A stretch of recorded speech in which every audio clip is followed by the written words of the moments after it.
This episode of the FanAddicts MMA Show is being sponsored by MMA Mount.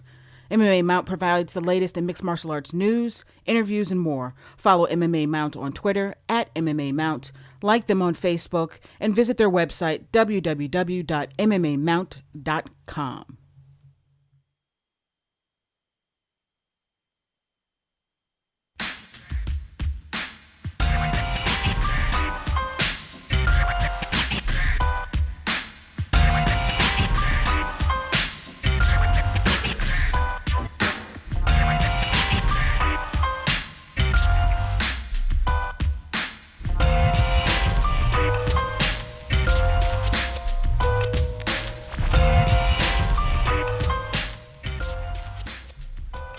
All right, guys, brand new episode, FanAddicts MMA Show.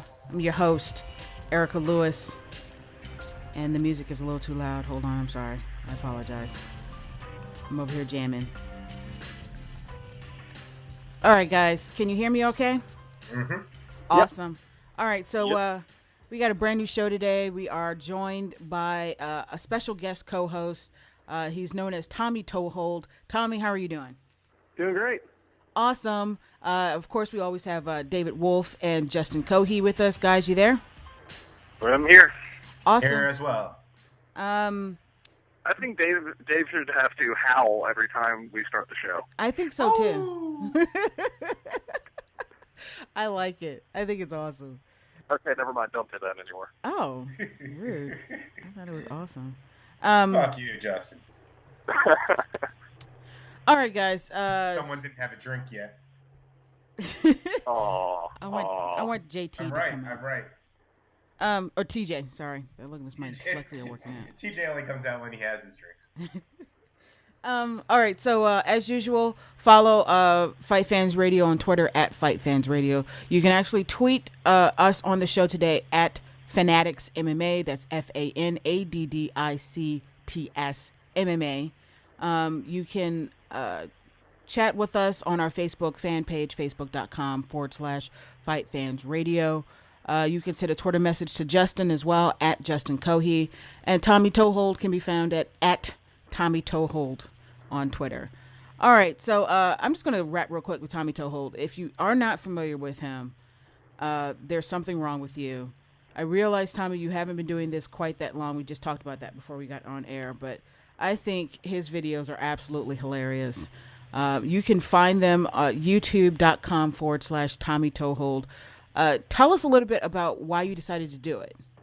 Well, I've always been a huge MMA fan, and, I never really wanted to get into the octagon because, I don't know, it takes a special kind of person to get punched in the face for a living. So I wanted to be a part of it somehow. And originally I was going to do a video show where it was me in front of a camera, but my camera was terrible. So I had to use a condenser mic and Photoshop to make a pretty crude animation, and that's kind of how the whole thing got kickstarted. And it seems to be doing really well so far. I mean, you told me before we started the show that you'd only been doing it for 9 weeks. Yeah, that's correct. I started 9 weeks ago, so right around when Ultimate Fighter this season started, and it took off. The first couple shows had maybe 100 views, and Wednesday's show is over 4,000 now, so it's definitely blown up. It's crazy. Holy shit, 4,000? Yeah, I know, it's nuts. Well, you obviously found a great formula. What made you make the final decision on the show itself? If you've never seen it, it's very short. It's I think max 3 minutes, maybe. Yeah. It's a great mixture of MMA news and humor. So what made you decide to do such a short show as opposed to doing a half an hour show or an hour show? Well, I'm a bit of a geek, and I did a lot of research on what makes successful videos on YouTube, and a lot of the most successful weekly shows are very, very short. So I knew from the start I wasn't going to go longer than 3 minutes. And then I kind of just lay out a formula. I do 3 jokes about 3 different topics. I do a little bit of an intro. We do the viewer comment of the week, where I just pull somebody's comment from the bottom and, kind of usually make fun of the show or something. And then I do an outro, and that's it. So, people seem to like the short format because, they can get some news pretty quickly and then get a couple laughs too. So. It is. I think it's absolutely hilarious. I stumbled upon it on MMAmovement.com, the MMAmovement.com. And, I mean, this was literally like 2 weeks ago, 3 weeks ago that I stumbled upon one of your episodes. And pretty much I'm hooked already. So you obviously have the right formula going. So far you've been having a lot of success with it, and congratulations on your success so far. And it can't go anywhere but up. After 9 weeks like this, it's gonna skyrocket. So what are your plans for once it hits like super mega big time? I mean, do you plan to, like, I know you told me that your internet connection kind of sucks, so I think at some point you probably need to. Yeah, I don't really know. I don't think I could do a show that was longer or streaming. Like you said, my internet connection is awful. That's why I'm talking to you on the phone today.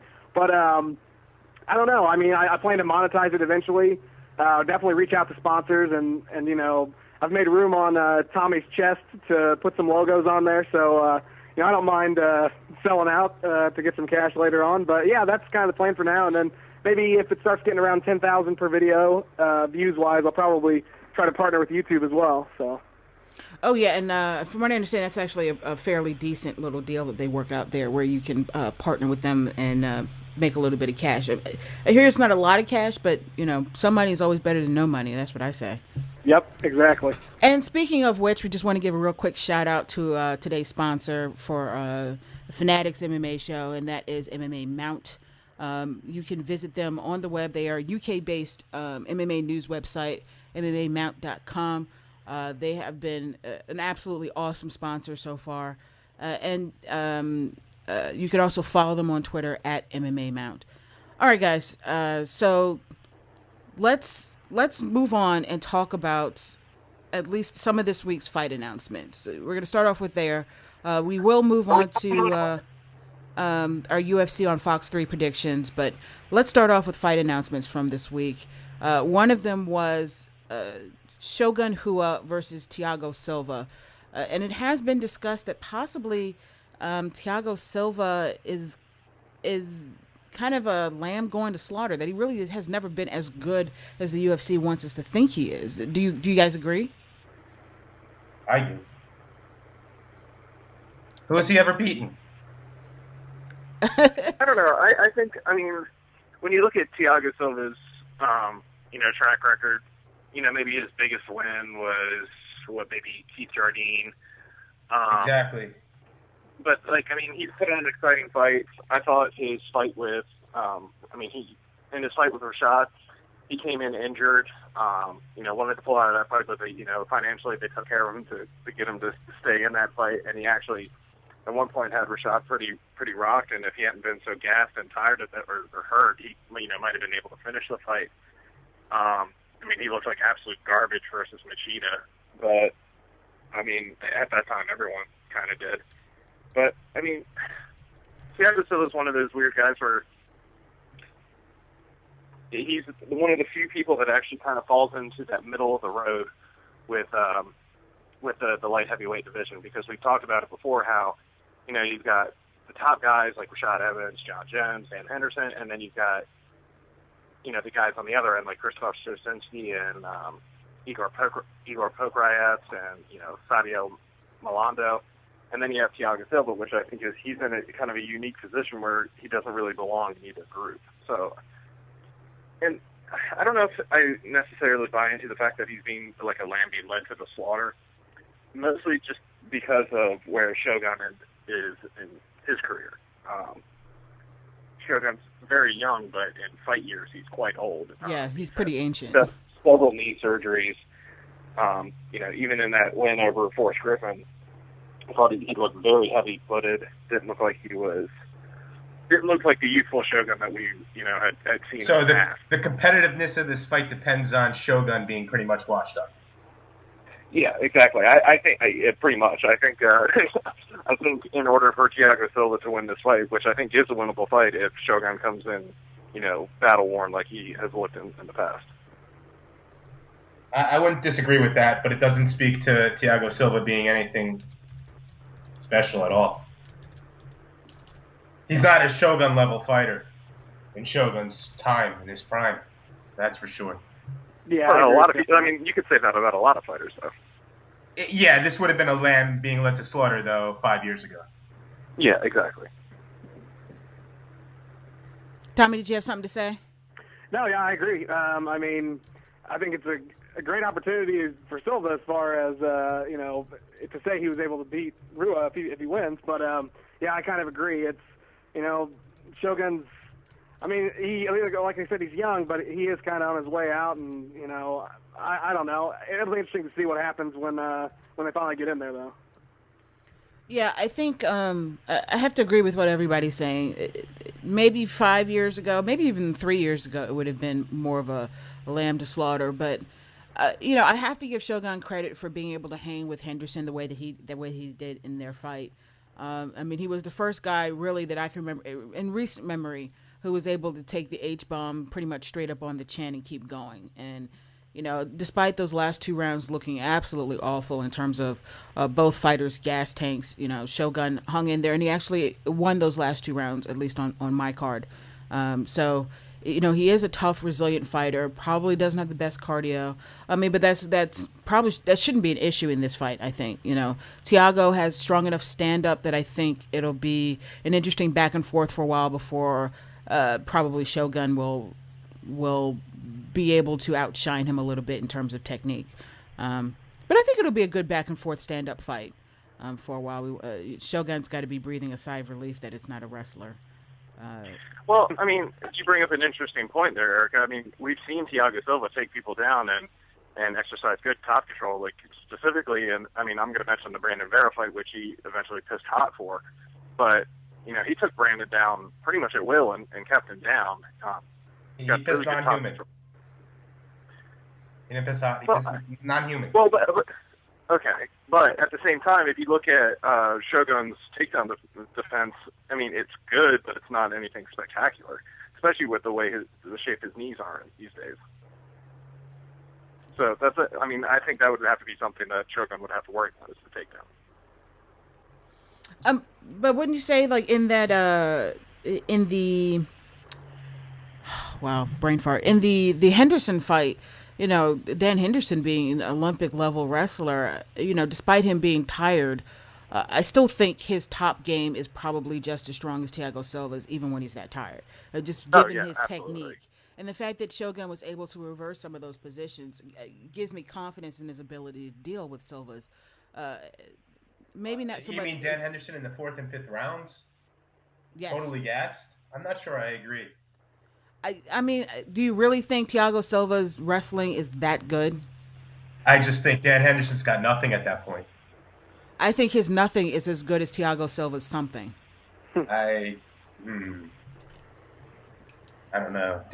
I mean, Dan Henderson was so gassed, and we've seen it before, and he just survives. I think Thiago Silva does a little more than that.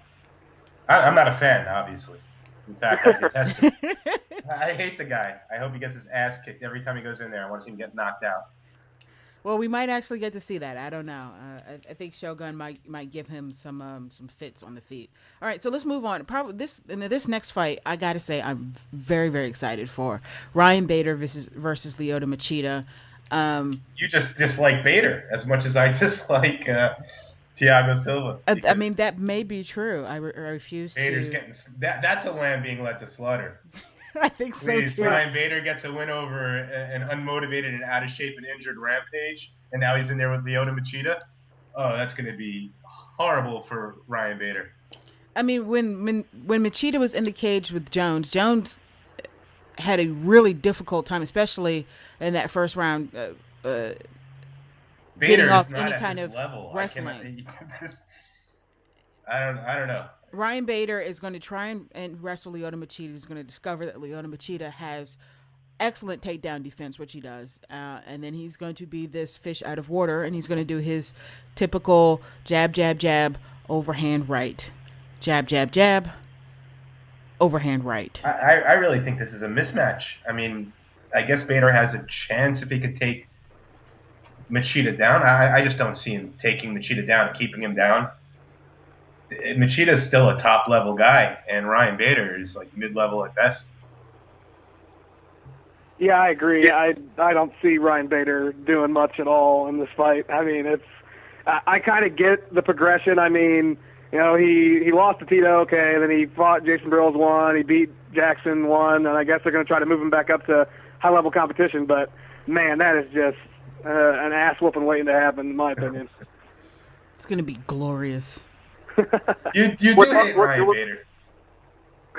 Erica, what kind of bums me out about this fight is that Lyoto Machida came out and he was after the fight was announced, and he was just like, "Yeah, I'm happy I finally got a fight because I was considering, actually going down to 185 to stay busy."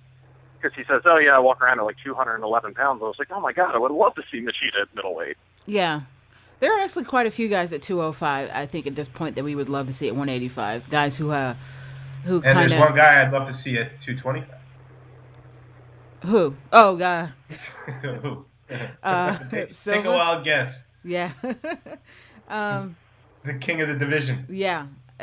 It's funny. 185, I think 185 has a lot of people in it, but nobody really... that shines in terms of being a competitor for Anderson Silva, other than we could segue, can't we? Chael Sonnen into Hector Lombard. Yeah, why not? Brian Stann. So that if you're not aware, Hector Lombard did sign with the UFC. We talked about this last week, and his first fight, which we are now convinced Joe Silva has Justin's phone tapped, is his first fight is going to be Brian Stann. Really solid. Fight for Hector Lombard coming in. A lot of people have argued, what is he on, a 25-fight win streak, that those fights aren't that impressive considering the competition. I think Brian Stann is an excellent guy for him to come into the UFC against. He hits hard. I think he's got really good stand-up.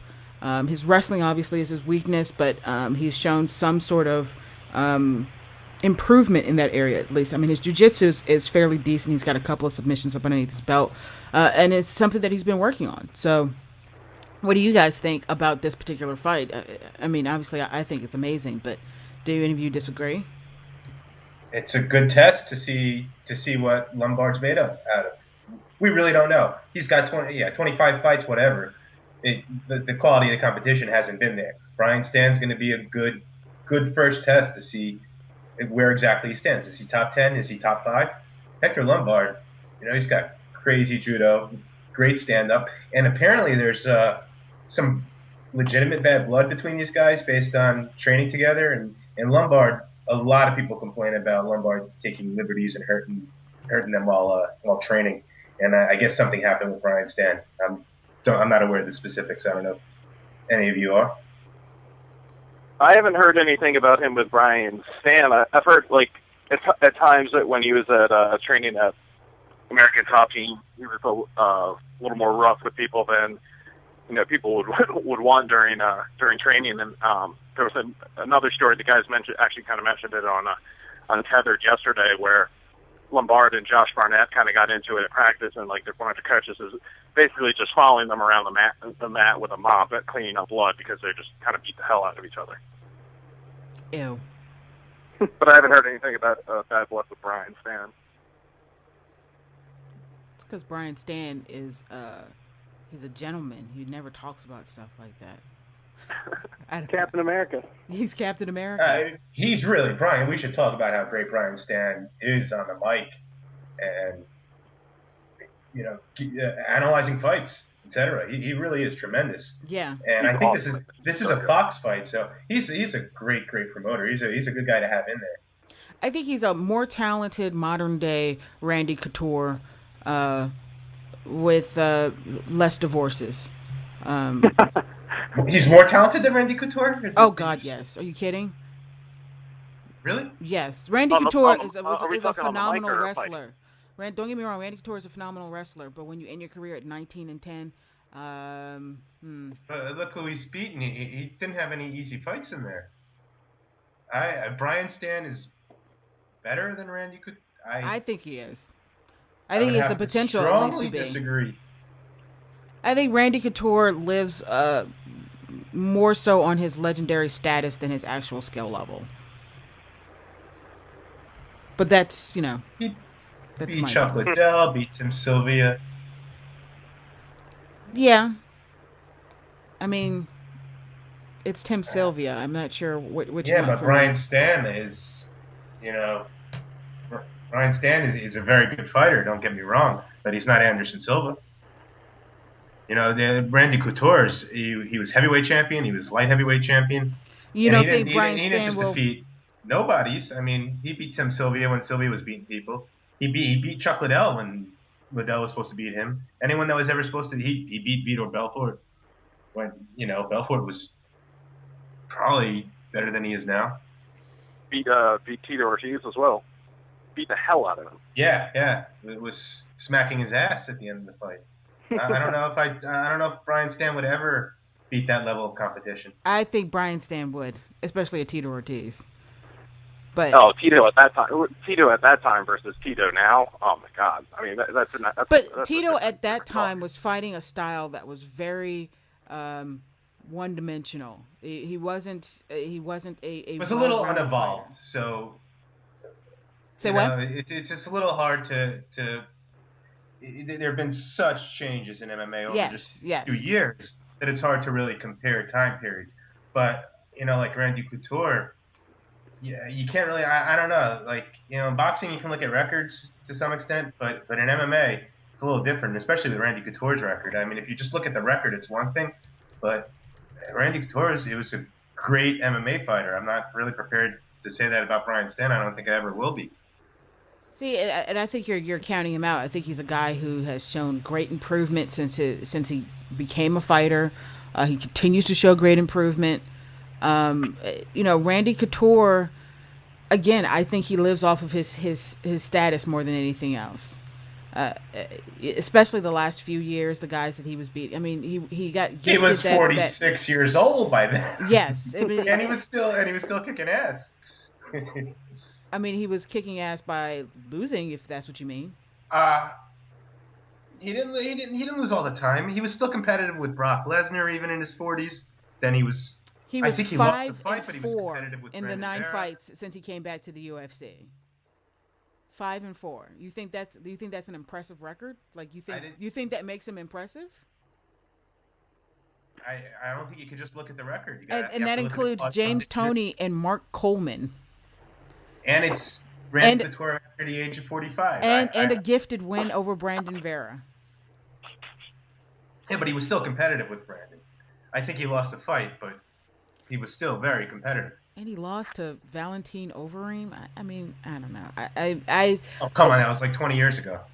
Okay, so which is it? Am I allowed to? Stan, I'm not allowed to use his recent record because he was 46, and I'm not allowed to use his old record because it was 20 years ago. But so you can't discount his victories. I mean, everyone. I'm not saying that he hasn't had some impressive victories, but I mean, that's part of why he has the status he has. If you swing for the fences every time, you're going to hit a few of those balls out of the park. Yes, that's going to happen. That's just statistics right there. But seriously, I don't know. I think Randy Couture was a great ambassador for the sport. I think he was definitely a high-level Hall of Fame fighter. I don't think he was all that and a bag of chips. I'll give him all that and maybe a... Brian Stan will never in his career have a victory the level of Randy Couture's over Chuck Liddell at that time. Never. It's not going to happen. Well, he won't fight Chuck Liddell, but who's a comparable person to Chuck Liddell? And let's be honest, Chuck Liddell was a sprawl and brawl fighter. It worked for him for a very long time. But like you said, MMA has changed so much, and that was apparent with Randy Couture, that he was really not able to hang with the changes in MMA. I mean, the fight against Lyoto Machida, although you might be saying that's Lyoto Machida, and he does that to a lot of people. That Brandon Vera fight that I still think Brandon Vera won. As do I. Yeah, I agree. I thought his wins over Tim Sylvia were impressive given the size difference. I thought his win over Gabriel Gonzaga was impressive at the time, but now in hindsight, considering where Gabriel Gonzaga ended up being in terms of a fighter, are you still that impressed with that victory? I think for Gabriel Gonzaga, I mean, Gabriel Gonzaga is one of those guys where he rose quickly and fell quickly. Yes. But in that time that he was on the up, I thought Gabriel Gonzaga was awesome. I mean, he was tearing through. I mean, and we also have to talk about, I guess you have to mention the strength of the heavyweight division at the time. But, during that time period, Gabriel Gonzaga was an extremely tough fighter. Came in, and absolutely destroyed Mirko Cro Cop right when Mirko Cro Cop was, when Cro Cop was, still feared as being Cro Cop. So I think, and then Randy went out there, threw him around and broke his face. I mean, we're really comparing apples to oranges here if we're going to be talking about timelines and level of competition and the well-roundedness of the competition. And I think Brian Stan's an extremely talented fighter, but maybe skill-wise now, if you take all of Brian Stan's skills and all of Randy Couture's skills, at their peak, okay, maybe you can, make some arguments that Brian Stan's better kickboxer, maybe better with submissions, but, Randy's definitely better as far as wrestling.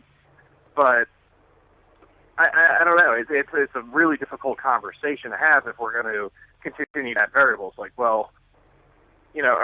we look at Brian Stan losing to Steve Cantwell? Do we look at Brian Stan getting the crap beat out of him by Chael Sonnen? Does he beat Mark Nunez or Chris Weidman or Michael Bisping? Who knows? I mean, those are all fights that we still need to see. I agree. Yeah, I don't know. I agree. And I think those kinds of comparisons are comparable to some that are on Randy Couture's record, the Valentin Overeem one being one of them. But you're right. It's hard to compare things considering they're really two different generational fighters. So, all right. Okay. I'm sorry. That was really me giving my Randy Couture speech. All right. So other fights that were made, we have Jake Shields going back up to 185. I think that's a much better weight for him. And he's fighting Ed Herman, who came off of a really long layoff due to injury, came back in, and has really just been kicking butt up and down. So, I mean, obviously Jake Shields is going to be using his wrestling to his advantage. Has always been his game plan. His wrestling and submissions. Ed Herman, though, is a very formidable grappler. So what do you guys think of the matchup, and what do you think about Jake Shields' move back to 185? I like the move back to 185. I think put some interesting fights for Jake Shields at 185. I think it was pretty apparent that 170. I don't know if the weight cut was just tough for him, or if he's just not going to hang with how good 170 is in the UFC right now. The fight itself, I hate it. I think it's awful. I feel like there are so many better options than Ed Herman. And yeah, Ed Herman's been successful as of late, but I mean, who is he beat? Clifford Starks and Kyle Noak. I mean, that doesn't speak to the level of a fighter that Jake Shields is, and nor does it speak to the level of fighter that Jake Shields should be fighting. I agree. I mean, he came in from Strikeforce, and it was, this huge deal, and, he had the fight against GSP, and, obviously it didn't go too well, and then Ellenberger just smashed him, but, I kind of agree. That seems like a low-level competition for Jake Shields. Not saying that Ed Herman isn't a good fighter, it just didn't seem like a very good fit. I think Jake might lose this fight. I actually do too, but apparently David and I are...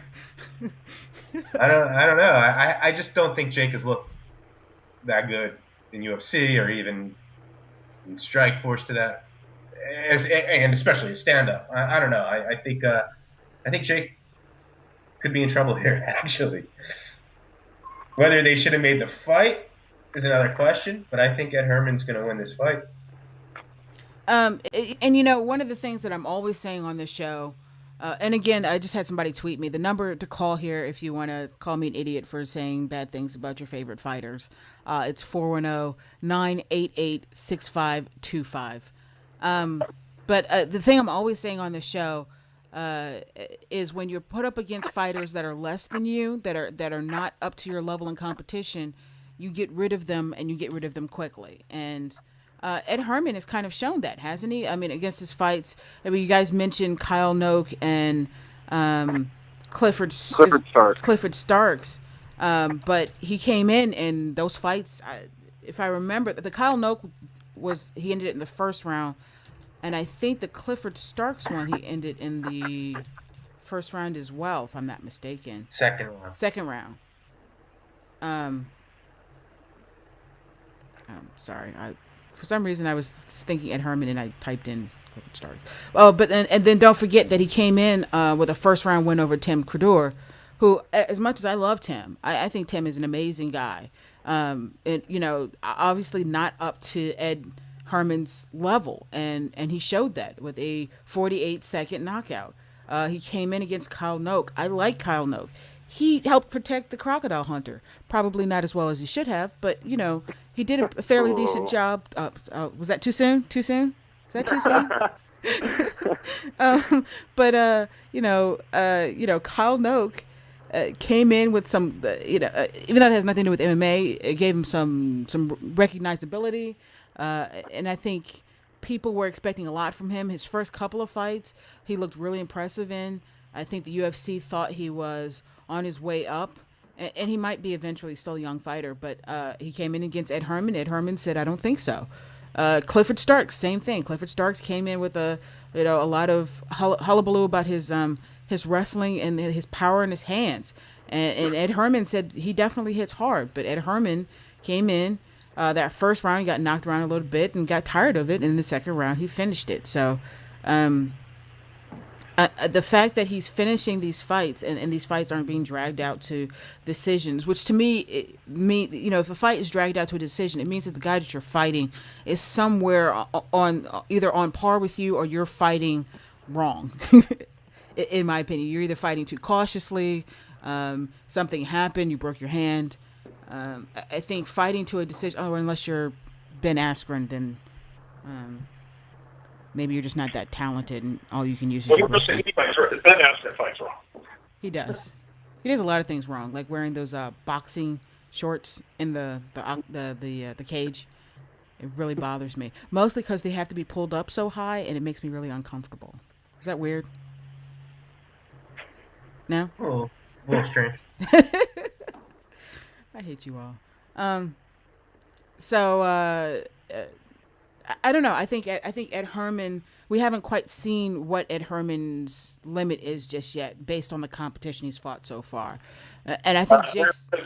Say what? Aaron Simpson. I mean, Aaron Simpson beat the shit out of Ed Herman. Is that the one where he went out on injury, if I'm not mistaken? Yeah. Yeah, but I mean, before he buckled his knee, he was getting the shit beat out of him on the feet.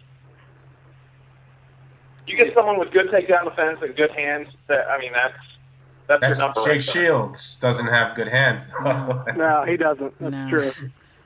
Actually, I think my 4-year-old nephew has a better stand-up game than Jake Shields. I don't think better than Herman on the ground.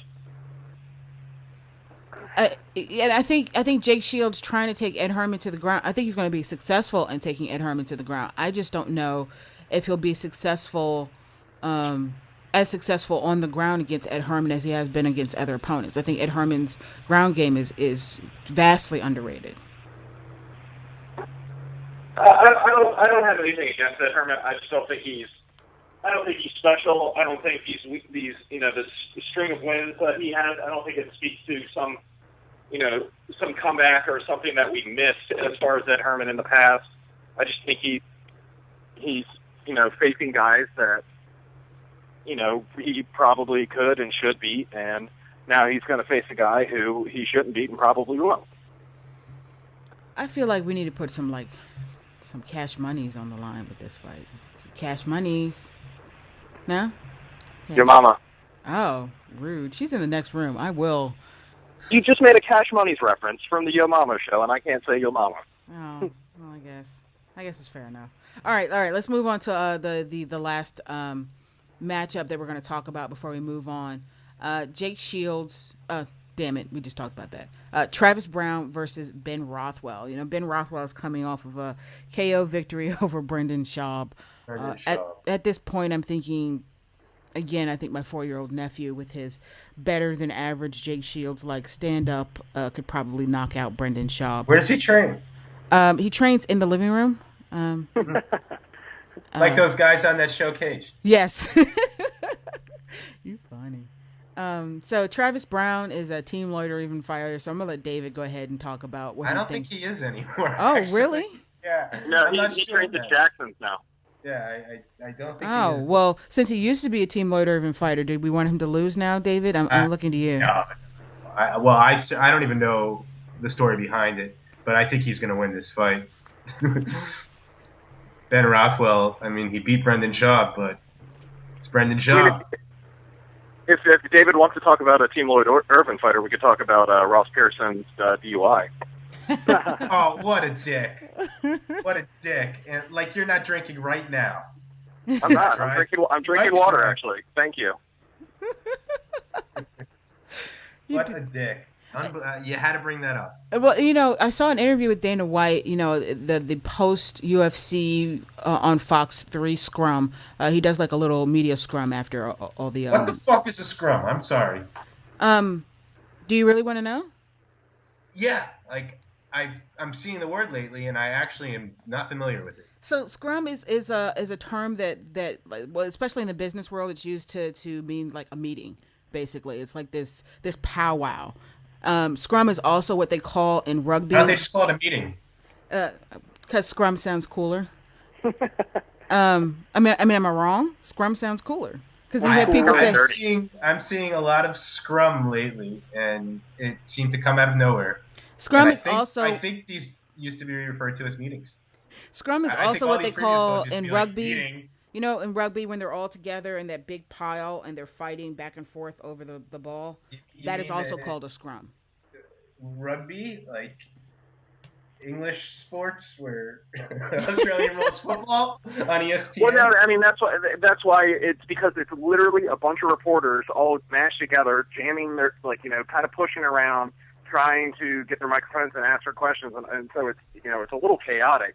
Yeah, which is exactly what the scrum in rugby is. A bunch of dudes pushing around, trying to do whatever.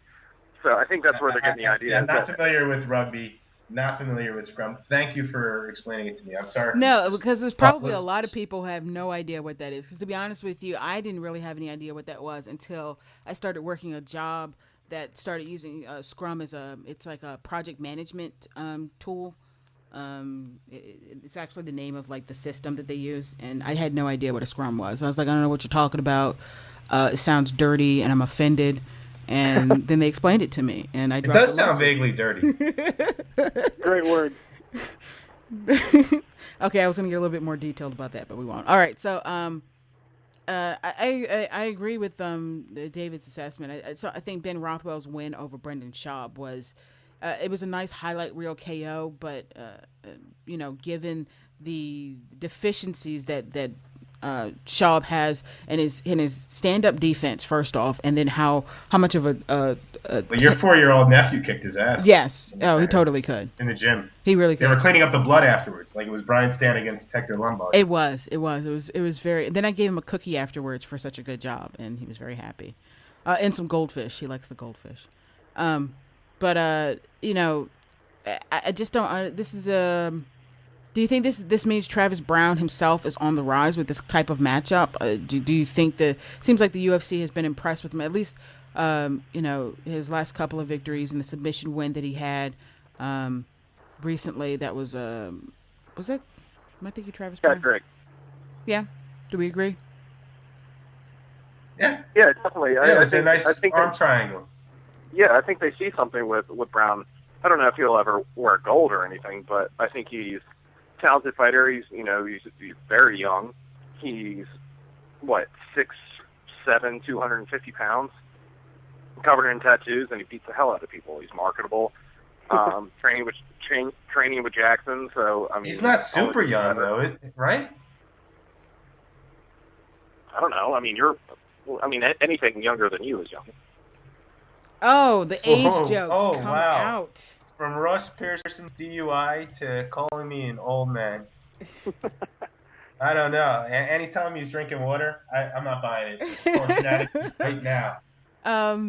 See, I'm looking up Travis Brown. Travis Brown He's is like 30 years old, which is not super young in fight terms. Yeah, he's 29, so he's not old. He's still got a couple of years. He's definitely not old, but he's not like a young fighter. Like John Jones. He's older than I thought he was. That was my bad. I thought he was like 25. I'm trying to figure out why he left Lloyd the not technically Lloyd Irvin, but the I don't know. It's weird. Okay, all right. So let's move on. UFC. We talked about this a little bit before we got on air. UFC 149. It was announced to be in Calgary a while ago. They said that Jose Aldo was going to be headlining, but they had no idea who he was going to be fighting. And we talked about it on the show, whether this meant that the winner of Korean Zombie and Poirier was going to get that shot. The timing was a little off. And there was another fight that we talked about that possibly the winner of that would get a shot. And that didn't work out. And so now the UFC has announced that Eric Koch will actually be getting the title shot in Calgary. Koch is really young. He's I think he's 23 or 24 or some ridiculous. Yeah, he's 23. So, do you think that he's ready for this? Do you think that, he's got 2 victories in the UFC, if I remember correctly? Yeah, Rafael Sunsao knocked him out at 128, and then I think the last fight card he beat Jonathan Brooks by decision. Yeah, and that was actually a while ago. That was September of 2011. So, it's he been. He gets the injury bug a lot. Yeah. So should we even be holding our breath about him facing Jose Aldo, considering how much he gets hurt? I don't think this fight even would be close. As much as I like Eric and was hoping that he would get groomed into this title shot and built up slowly, but I mean they just have no. I guess they don't really have any options to go with. People are hurt. Tatsuhioki actually turned down the title shot because he wanted more fights. So I guess Eric's just kind of getting pushed in there, and I think he's just going to get wrecked. Yeah, it seems like you're right. There wasn't a lot of other choices at the moment, but I mean, it is a tremendous opportunity. You'd be hard pressed not to take it. I mean, he's a young guy. I'm sure he's confident. He's got 4 wins string together, a couple in the WEC. I don't think he has a chance in hell either, but I do think it would be fun to see. I like fights like this where you get a guy who really has no business in there, because occasionally you get something pretty cool happening. So. Yeah, I agree with that. Yeah, I do. I feel like this kid is getting kind of pushed in there. And do you think, being pushed in there so quick? Oh, sorry. I'm sorry. Gracie just texted me and she says that we're really funny. I mean, I already knew that, but thank you, Gracie. We love you. Part 1 and 2. Then she added looking. Oh, no. We're beautiful people. Damn it. That's why we're doing radio. So, oh man, I lost my train of thought just that quick. Yeah, so Eric Koch going in there at 23 for a title shot so quickly, and I'm using the word if because anything can happen. This is MMA, but I'm using the term if very lightly. If he loses this fight against Jose Aldo, losing so early in his career, do you think that's going to be a detriment to him moving forward, or do you think he'll be able to? Guys recover from losses all the time. And a loss to Jose Aldo is nothing to be ashamed of. Okay. I mean, if he suffers permanent damage, which is a possibility, then there could be a problem. MMA on the reg is tweeting me and saying that Koch is going to get crushed. And he thought he looked pretty terrible against Brookins. I don't think either one of them looked terribly impressive. He looked great against Brookins, and that's Jonathan Brookins. This is an Ultimate Fighter. This is Jose Aldo. This dude's getting slaughtered. I mean, he's got the Matt Serra, George St. Pierre chance, and he's not even, come on, Matt Serra is much above his level as far as really having a shot. Although George St. Pierre, Jose Aldo might be another George St. Pierre. Yeah, that's the thing. That you're saying, is this going to affect him, this loss? With Aldo being, I think he's going to be champion for a while in that division. I don't think that's a bad loss, honestly. He's really got nothing to lose other than the fight or permanent injury, like we were saying. But, I don't think that's really going to be a detriment to his career if he loses this fight. You can lose to Jose Aldo and recover for sure. Okay. Especially if you're young. And, in this situation, if you're young and it's like, oh my God, I'm being put into a title shot I'm not ready or probably don't deserve right now. I've got nothing to lose. Might as well go in there and try. If I get knocked out, well, I'm still young and I can come back. It's a shallow division. A few more wins, a few more years. Yeah, not exactly a Kenny Florian situation. I don't. So, Coke is really young going into this fight. Do you think that he does stand any chance? MMA on the reg is saying that he's going to get crushed. Do you think that there's anything that he has to bring to this fight at all? A puncher's chance. That's better. Everyone has a puncher's chance. These guys, he's a UFC fighter. Right. He's a talented kickboxer. He's got some decent submissions, but he's not faced anybody anywhere near Jose Aldo's level, and it's going to be a pretty rude awakening once he does. So another fight that was moved to this card, this UFC 149, and it's supposed to take place July 21st, is the Michael Bisping Tim Boesch fight that was originally supposed to take place on UFC 148. But because of the switching of Anderson Silva and Chael Sonnen 2 to this card, this 148 card, they moved Michael Bisping to 149. I actually think that's a good move, considering that there might be a slightly bigger pop for Bisping in Canada. They seem to have a little bit more kinship towards the English crowd than the American crowd. Am I wrong in that assumption? I don't know. I don't know. I feel like there's a lot of people who have some sort of French roots in Canada, so I'm not sure how the French view the English. I can't imagine it being too great of a view. Probably not very well. As far as I know, the French don't view don't view anyone very well. What was that? Said I don't think the French view anyone that well, other than the French. I think the French love the French. We are losing. Now we're losing our entire French and those sympathetic with the French audience. Oh, mon Dieu.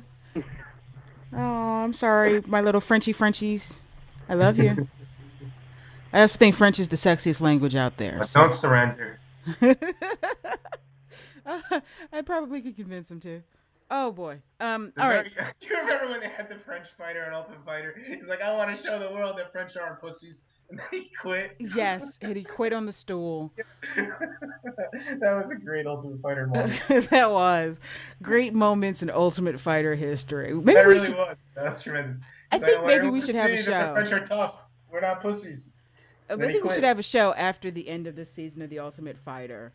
To talk about some great moments in the Ultimate Fighter history, and not the not so great ones. I think those are the ones that we should really talk about, especially the French guy who quit on the stool. The guy who left to go back home to his girlfriend. Yes, that he's probably not dating anymore. She was like, "What?" The guy who got it. What did he get, an enema to try to cut weight? Oh yes. Why can't I think of his name? It was Gabe Rudiger. Yes, Gabe Rudiger. Excellent. I like ice cream sandwiches. That's great. That's great. Then he didn't make weight. He's like, let me go. Let me do it. Butt ass naked too. Butt ass naked, sprawled out on the pool deck. Junie Browning. Oh, such fond memories. Junie Browning. Such fond memories. And also, actually, let's talk real quick. 3 fights we're looking forward to in May. We have a few cards in May coming from several promotions. We have obviously tomorrow's UFC on Fox 3. We have Bellator 68 next week. We have Bellator 67 tonight. Weather Kodo. UFC on Fuel TV 3. Korean Zombie versus Dustin Poirier. We have the Bellator 69 Strike Force Heavyweight Grand Prix finale. In case you forgot what that was, because I'm sure a lot of you have, there's this promotion called Strike Force, and they have fights every once in a while. And that's where Ronda Rousey fights. Yes. You might remember it for just because of her. That might be the only reason. Oh, and when Fedor lost a whole bunch of times, you might remember it because of that. But the Grand Prix is finally coming to a close, and that will be May 19th. Bellator 70. We have UFC 146 Dos Santos versus Mir. And that runs out the fight cards that are in May. But we usually we pick 3 actual bouts that we're most looking forward to every month at the beginning of the month. JDS Overing, baby. I don't know if you had a chance to actually do this, Tommy. Did you have a chance to pick 3 fights that you were looking forward to? Yeah, no, I have 3 fights. Awesome. So actually, we're gonna have Tommy go ahead and give us his 3 fights. Let's start with your number 3. My number 3 is Dustin Poirier and Korean Zombie. I feel like that fight was scheduled like 17 years ago, and I'm just really excited to finally see it happen. I really like Dustin Poirier. I think he's a great fighter, and it's just going to be a lot of fun, I think. I think it's going to be a great fight, too, and that was one of my 3 as well. And of course, I don't know if the invitation is extended to both of those guys. Do we remember if it was both those guys? If either one of them wins, they get the next title shot, or is it if Dustin Poirier wins, he gets the next title shot? I don't even know, because I feel like either guy at this point. Yeah. Who are they going to go to after? It's really, when you look at the 135 and 145 divisions, there's a real stark contrast there. 135 is developing very nicely, and 145 is having problems. They're having trouble getting shots for Jose Aldo. I think it depends on how the winner looks coming out of it, and then you also got to consider Hatsuki Yoki fighting. I believe he's fighting Ricardo Lamas coming up. So I would. Will he accept the title fight after that? Jesus Christ! I still don't understand that. I still don't understand that. No, it's maybe cultural. It might be that's quite possible. That's a cultural thing. All right, so give me your number. I don't understand it either, Justin. Give me your number 3, Justin. My number 3 is Josh Barnett versus Daniel Cormier. Damn it.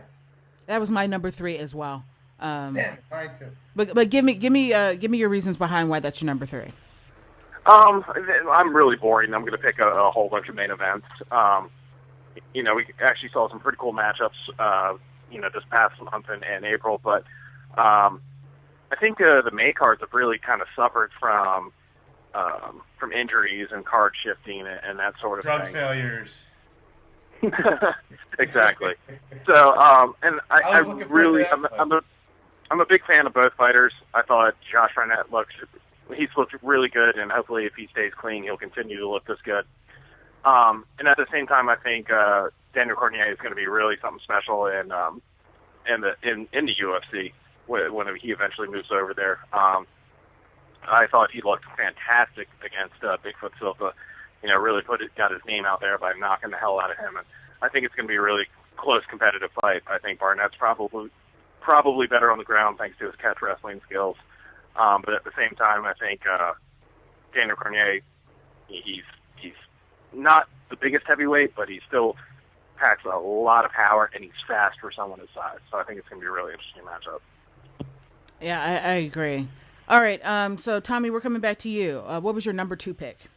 My number 2 is a little bit. It's definitely not a big fight, but size-wise it is. Mark Hunt and Stephen Struve. I think it's going to be hilarious. I mean, it looks like you photoshopped one of them to turn into the other one. It's and Mark Hunt, where he's at in his career right now, he's just fun to watch. I just think that's going to be exciting all around. So I can't wait to see that one. I agree. I think that's going to be an amazing fight right there. It's just, I mean, it's a sideshow fight for sure. It's a freak show fight, but I'm really looking forward to it. I don't know if you guys seen the pictures of Mark Hunt. Mark Hunt has lost a bunch of weight. Like That's what I keep hearing. I haven't seen it though. Yeah, he's lost a lot of weight. Yeah, he's got like tiny abs. I mean, they're not like abs just yet. They're like like we can just say they're like ass. But he's got like 1.5 of them working on his belly there. So he looks really good. A 2-pack. Yes, it's a 2-pack. Aw, Right. Rest in peace. And it was a biggie before. Oh, we are awful with the jokes.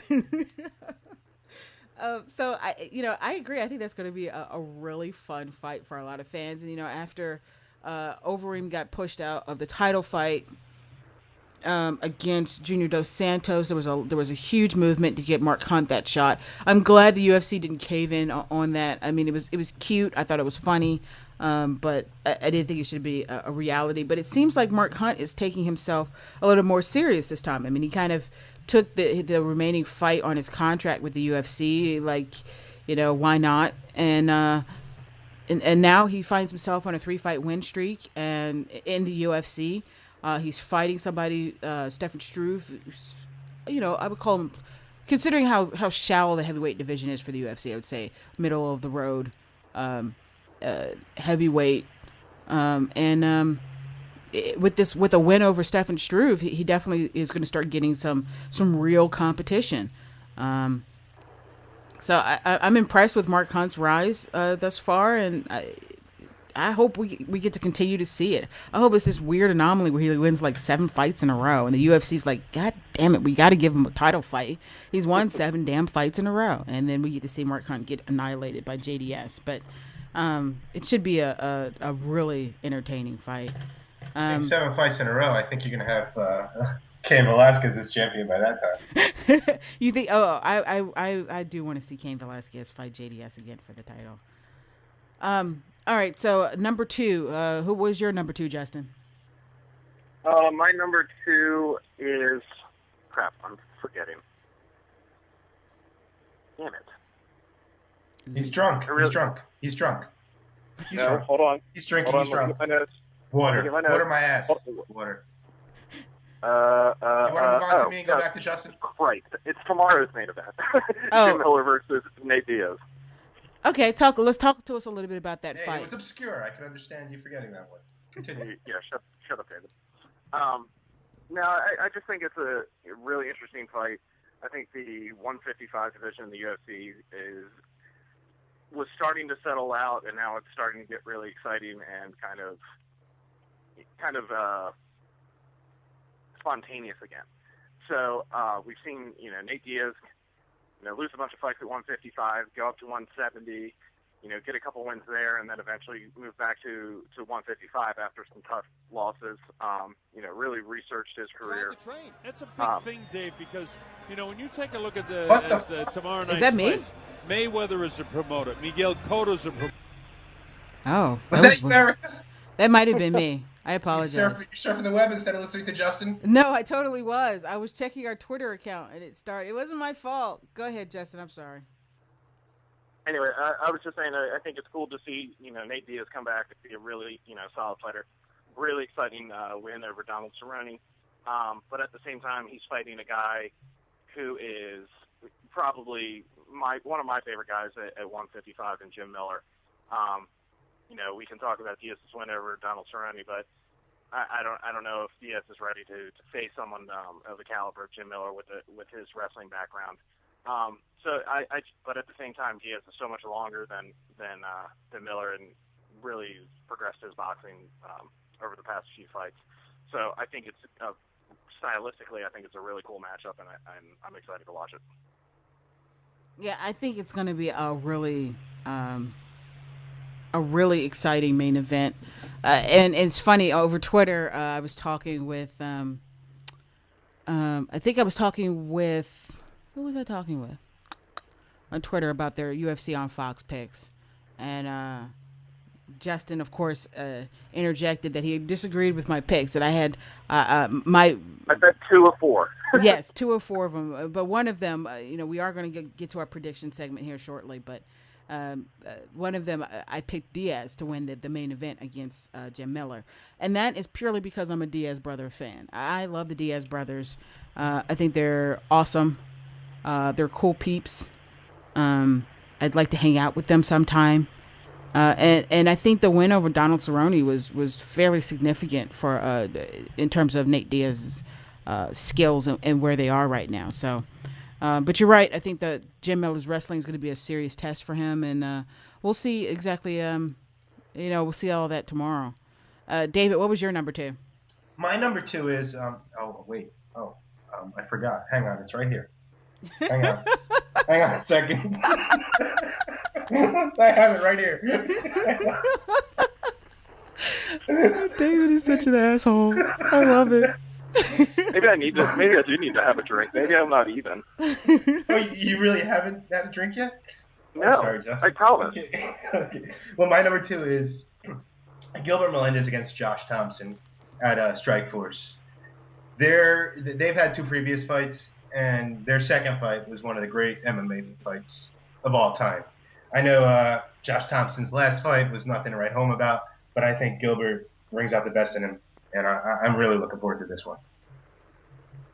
Oh, wow. Yeah, I agree with you. I think I'm not as excited about the fight, but what excites me about the fight is, Gilbert Melendez, I have no doubt that he's going to win that fight. And Strikeforce and Zuffa, their hand is going to have to be forced at that point. And Dana White did come out recently and say that he tried to book BJ Penn versus Gilbert Melendez, and BJ Penn turned it down. According to Dana White, he turned it down because he was still trying to decide whether or not he was going to fight anymore, and he gets depressed and moody like a woman.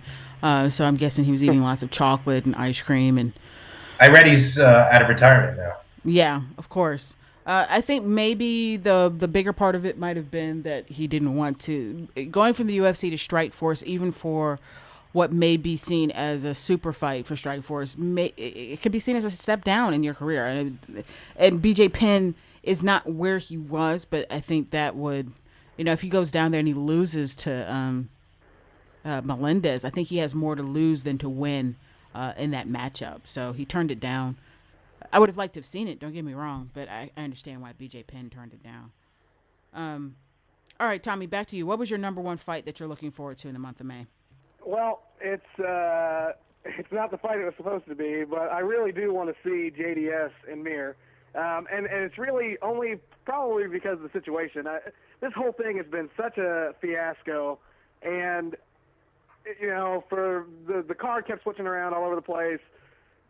I'm just excited to see how both of them react to fighting somebody they didn't plan on fighting. I always love when a fighter ends up getting a fight they didn't expect, because you usually get something very interesting happening. And while I still think JDS will probably win, I find it fascinating that because of the situation, I think it's going to be a good fight. Yeah, I agree. And I'm especially looking forward to it because I'll be in Vegas for that fight. Ha ha ha! I got to mention. I think Mir's going to get destroyed. Actually,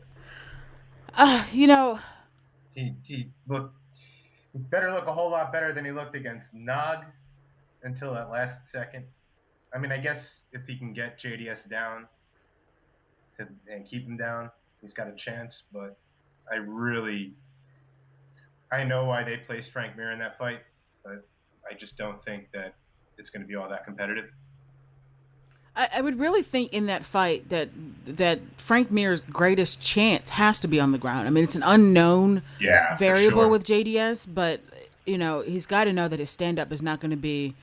He's not going to be able to withstand JDS's stand-up. I'm still not 100% sold on JDS, but he does hit hard as a truck. And if he manages to tap Frank Mir on the chin, Frank Mir's going down. So I think, are we going to actually see JDS working a real takedown defense game here against Frank Mir? Do you think Frank Mir's going to really try hard to take him down? Frank Mir doesn't have great takedowns. And we've seen JDS, he defended takedowns against Roy Nelson really well. So, I mean, if Frank Mir can get him down, I could see JDS being in some trouble. Perhaps. We really don't know. But I'm not so sure that's going to even happen. Are we seeing another 68-second fight in our hands? It might be. Oh, that's a shame. Well, it'll get me home. Get me back to my hotel room. Plenty of time to go to sleep. Yeah, I'm gonna plug that as much as I possibly can until I leave. Until you lose. Shut up. Till I leave. Justin, what's your number one pick? Same thing. Really look. I'm a big JDS fan, obviously. Really look. I would have loved to see the fight with Overeem, but I think this is still a good fight. I think the thing that we're kind of discounting Mir is his stand-up. I think his boxing's really progressed nicely over the past few years. I don't think it's anywhere near the level of Dos Santos, but at the same time, I think it's definitely way better than it used to be. I don't think Mir is going to win, and in fact, I do think it'll probably be a fairly short fight. But I'm still looking forward to it. Two guys who have been at the top of the UFC heavyweight division for a while now. I think you couldn't turn Mir away from a title shot forever, and I think this is a great opportunity for him to shut up some people. So I think he'll definitely come in motivated, and I think it'll be. I don't know how competitive it'll be, but I think it'll be fun to watch. Yeah, I mean, isn't that really the best that we can hope for? Is that it'll be a fun fight? And Frank Mir's going to get spectacularly knocked out. I think that's probably in the cards. Nice uppercut. Boom, boom, boom. Frank Mir's down, out. JDS remains champion. I like how you've already envisioned what the announcers are going to say. Saves $55 for not ordering this paper. I wanted to see JDS sorry. against Overeem, I but found that so I was a entertaining. big advocate of pulling Overeem from the fight once he failed that test. I really do hope we get to see the Overeem JDS fight eventually. Dana White seems hesitant to say that Overeem is out of the UFC. He did say that they were going to meet and talk about what this suspension for Overeem means. Dana White seems to be more upset by the fact that Overeem lied to his face. So I don't know. It could go either way. It really. You mean it wasn't Viagra? I mean, it's possible. I don't think they testosterone replacement therapy. The 5 other excuses they attempted with trial balloons until deciding on the I hurt my ribs. Oh yeah, they did. So let me bring up this doctor out of the Simpsons TV show. Hi everybody. I injected him with this, and I didn't tell him there was testosterone in it. Hey, Dr. Nick. Alistair. That's what his name is, Dr. Dr. Nick. What was the doctor? I can't believe I can't remember. Yeah, he was like, "Hi, everybody. Hi, Dr. Nick." Yes. Oh, that's funny. I like that. Overeem brought Dr. Nick as his doctor at the. That was basically who he brought. All right, so real quick, tonight we have a new episode of The Ultimate Fighter. This is the quarterfinal fight for The Ultimate Fighter, and just real quick, let's talk about last week's results. Let's not talk. Obviously the rest of the show is kind of whatever. Ronda Rousey stuff was pretty cool. Yes, especially since they all seemed like she had the HIV. Like that's how they were behaving. Like she had the HIV. She had cooties. Oh, there's a girl here. Yes. Yeah, she looked insulted. Like yeah. No, I really, imagine she was. I would be pissed too. If not, maybe not even the I'm a girl and you should pay attention to me, but I'm a guest in your house. Girl and you should pay attention to me. I mean, they've been in that house with no women for 6 weeks, and the first one they get, and there's nothing, I'd be insulted too. Yeah, I could see why she'd be pissed about that. Yeah, I mean but then there's people like me who would have made it really weird for her. You would have laid. There's that fine line. Like she was like, I want these guys to pay attention to me and talk to me, and then there would have been me who would have been like literally. Here. How do you show up? Like I would have been turned around, not watching the TV, just staring at her. That would have been awesome. I would have paid good money to see that. So we finally get to the fight, and it's is it? I can never pronounce his name. Is it Shiala? Is that how you pronounce his last name? Cecilia, whatever. Sicilian.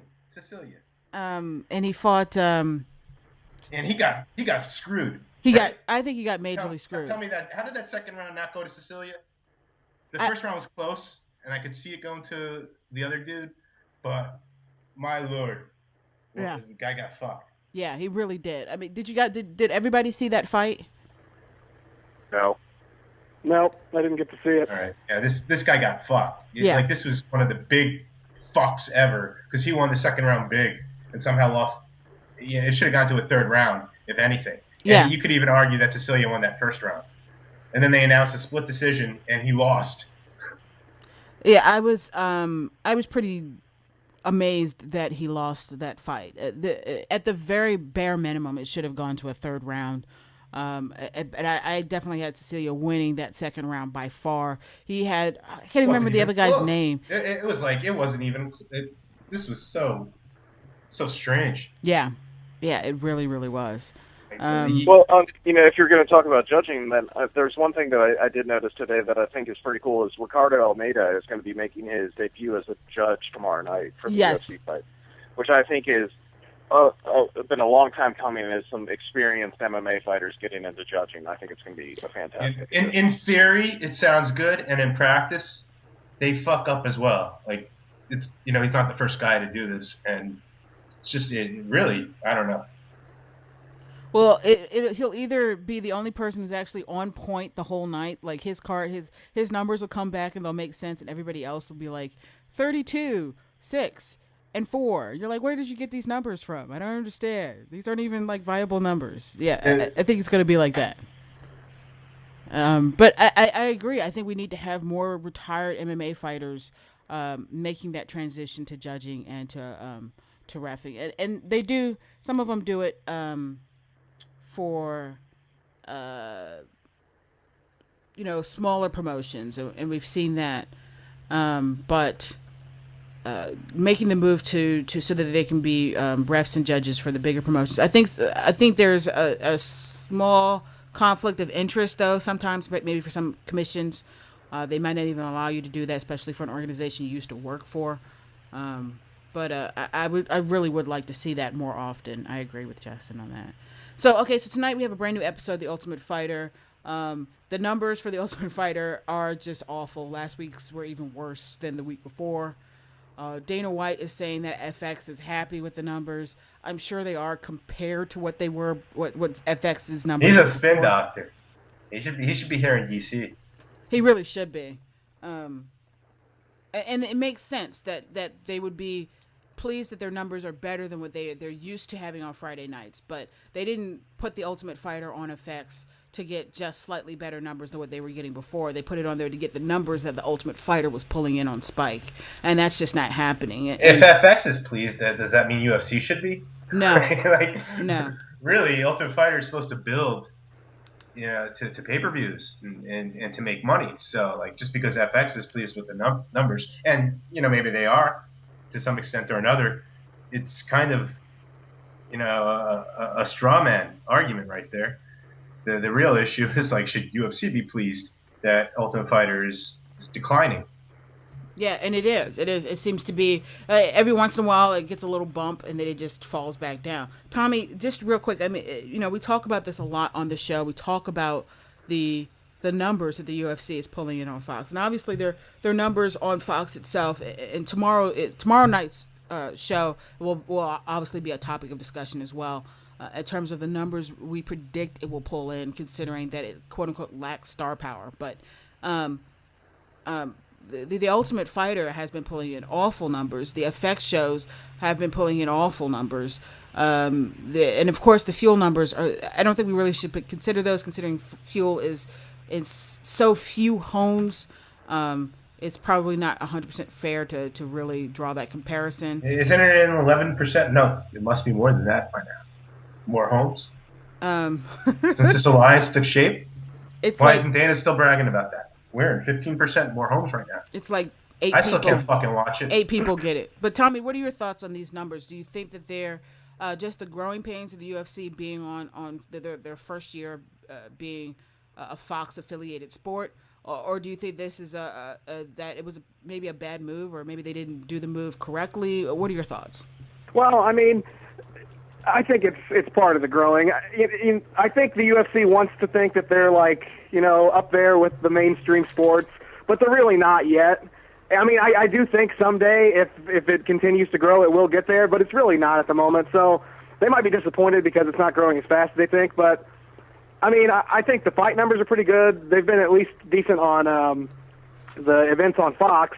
And it should be interesting to see this next card, considering there's not a whole lot of really marquee names, to see how well the ratings do. But as far as the Ultimate Fighter goes, I just think the format's getting old. I mean, it's the same thing every season. I mean, I know they try to switch it up a little bit here and there, but really it's not really that exciting anymore. I mean, you kind of know what to expect. There's some guys in the house that get restless, somebody breaks a door, somebody pisses on somebody's bed, and then there's a fight at the end of the show. It just gets kind of routine. So, yeah, I think the show eventually, I don't know where it's going to go, but I think the rest of it's just the growing pains of getting into the mainstream. And that has been a very solid argument when talking about the UFC's numbers. But one of the other things we've discussed in the show as well, and we all are in agreement with it, that the format is just old and stale. And it's gotten, I compared it to other reality TV shows that have been around a long time. It's almost like the people who are actually on the show, the contestants, develop this cookie cutter persona that's been developed for that particular show. Like if you watch American Idol, everybody has the exact same personality. You could tell that this person is the person with the tragic story. This person is the one that came from the poor neighborhood. This person is the one that's been practicing for this moment her entire life. I mean, they have like these cookie cutter personas for these shows, and the Ultimate Fighter is just fallen into that trap. And they really do need to completely scrap the format, in my opinion, as well, and just start over new, start with something fresh. It just needs a really serious change. I actually am not adverse to a more Bellator format for the Ultimate Fighter, instead of making it a reality TV show.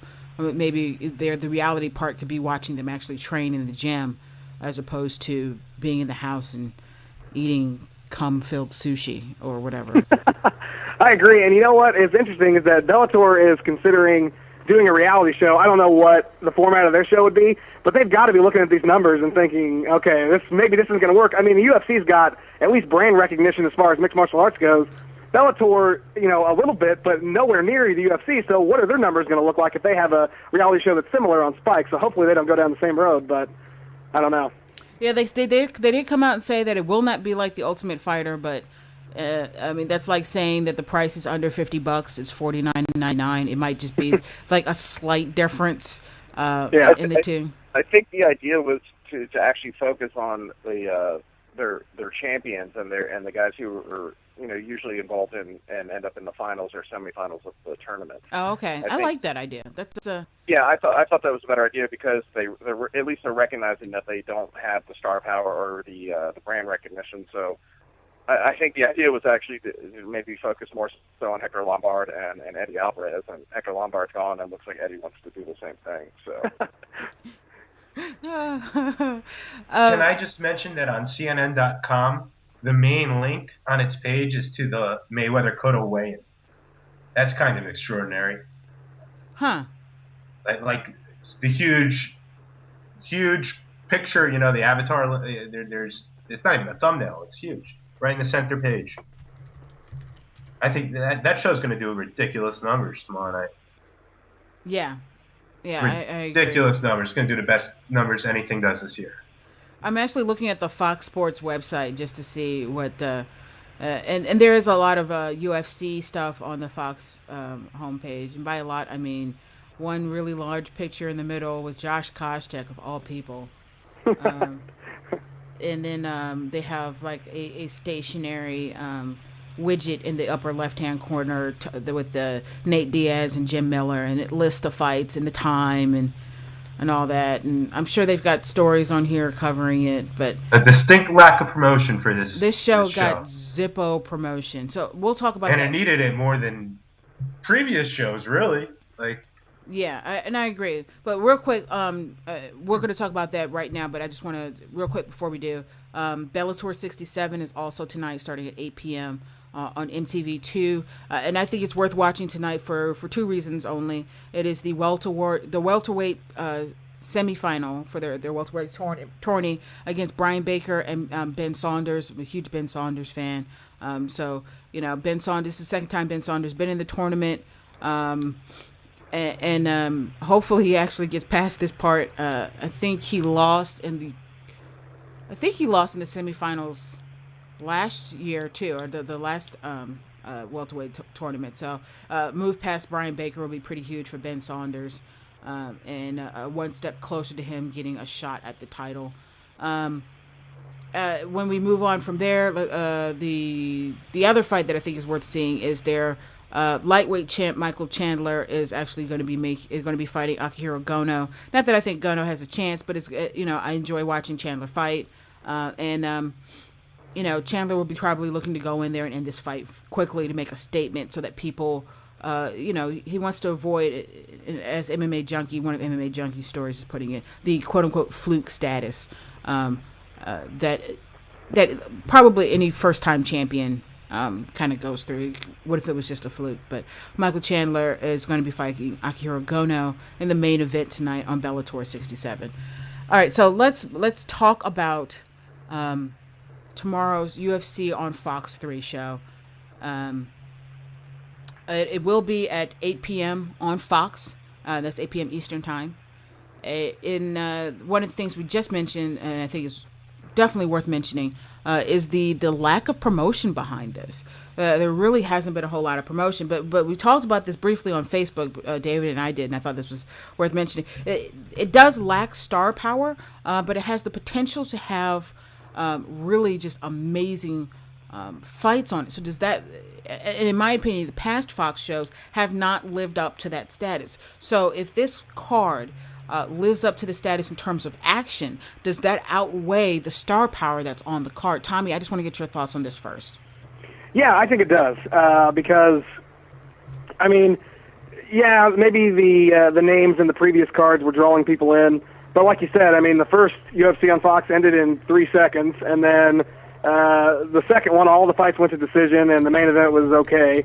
So, I mean, if you get people watching this thing, and I think these fights are going to be exciting, I think you're going to get a better viewership, or at least you're going to get better reception from the media and the non-normally watching UFC public. So, I don't know, but I am interested to see, like you said, without the promotion, if this does really decent numbers, considering not a lot of big names and not a lot of promotion. Yeah, absolutely. I'm hoping for a moment, and I think on the Untethered, they might have mentioned this yesterday, that possibly this could be the tough one finale moment. If the fights are that exciting that you might have this avalanche of people calling their friends, telling them to tune in to this amazing card. And I think that's what the UFC is hoping for. We've talked about it on the show before about how they were booking fights before on the Fox card, and that it needs to change. It can't be the same way that they do it for FX, or they were doing it for Spike, or the way they do it for pay-per-views. Justin, do you think that this card was appropriately booked? Or is it a head scratcher for you as a hardcore fan why they pick these particular people to be on the Fox card? No, I think it's exactly what they needed to do. I think what's going to hurt them in the end is the lack of promotion. But I'm not trying to toot my own horn here, but I even think I said maybe you put guys like LeVar Johnson on the main card of the Fox show too. You did. Yes, you did. Yeah, I mean, to get guys on there who, a lot of the people that are going to be watching the fights aren't necessarily going to know where these guys stand in their relative divisions. But if they see LeVar Johnson and Pat Barry come out there and, if there are haymakers and then, one of them gets knocked out cold, you're going to draw in viewers right there. And then you've got, Kuzmir Polaris versus Alan Belcher, two very exciting fighters. You got Josh Koscheck, who, you know, he's kind of got the bad guy vibe to him, and Johnny Hendricks, who's another guy who both of them hit hard. Haven't seen either one of them go to their wrestling too much in their past few fights. And then in the main event, you've got, you know, the ultra bad boy and Nate Diaz, who I don't think has ever been in a boring fight. And then you've got Jim Miller, who's, you know, the corn-fed country boy, who, again, is rarely involved in a boring fight. I think this whole card was booked very smart. I think every matchup is very close and has the potential to be exciting. I think they're going to get good results. So, David, now to you, and going back to the conversation we had when we were talking about this on Facebook, how detrimental do you think it will be to the numbers themselves by not having a quote-unquote big name or star power on this card? I think that's really detrimental, and it's proved historically so, actually. You do need star power. I don't think the action is what sells fights. It's the names. And if the names are then involved in action fights, it's all the better. But you don't even need the names involved in action fights necessarily to have people coming back. But it's really the names what draws people in. I'm not optimistic about it here. I think the card was booked smart largely. You know, each of these fights has a reason for being on a Fox show, but I do think you need a stronger name, two stronger names in the main event. Not only that, there's the lack of promotion, and coupled with Mayweather-Cotto, which, granted, Mayweather-Cotto itself, that fight will go on after the Fox show ends, but the undercard's going to be going head-to-head. And particularly, it's a good undercard, and there's one fight on the undercard that people are going to want to see. So I think this is going to do very poor ratings. When you say poor ratings, like what kind of numbers are you predicting, David? What was the last show? 2.5 or so? Was that? I think it's going to do like a 2. It got the final ratings for UFC on Fox 2 were at 2.4 adult 18 to 49 rating and 4.66 million viewers. Yeah, I think they'd be happy with 2 million viewers. I mean, that's a huge drop, though. And I think that's probably what. I think they have to expect it, though. David's exactly right when they're talking about like actually drawing people in to watch the show. Erica, I think you made a good point, is that they're going to need some of these fights, and I think that's why they booked it this way, to get people to start calling their friends and be like, "Oh, you got to check this out," and hope for that sort of reaction.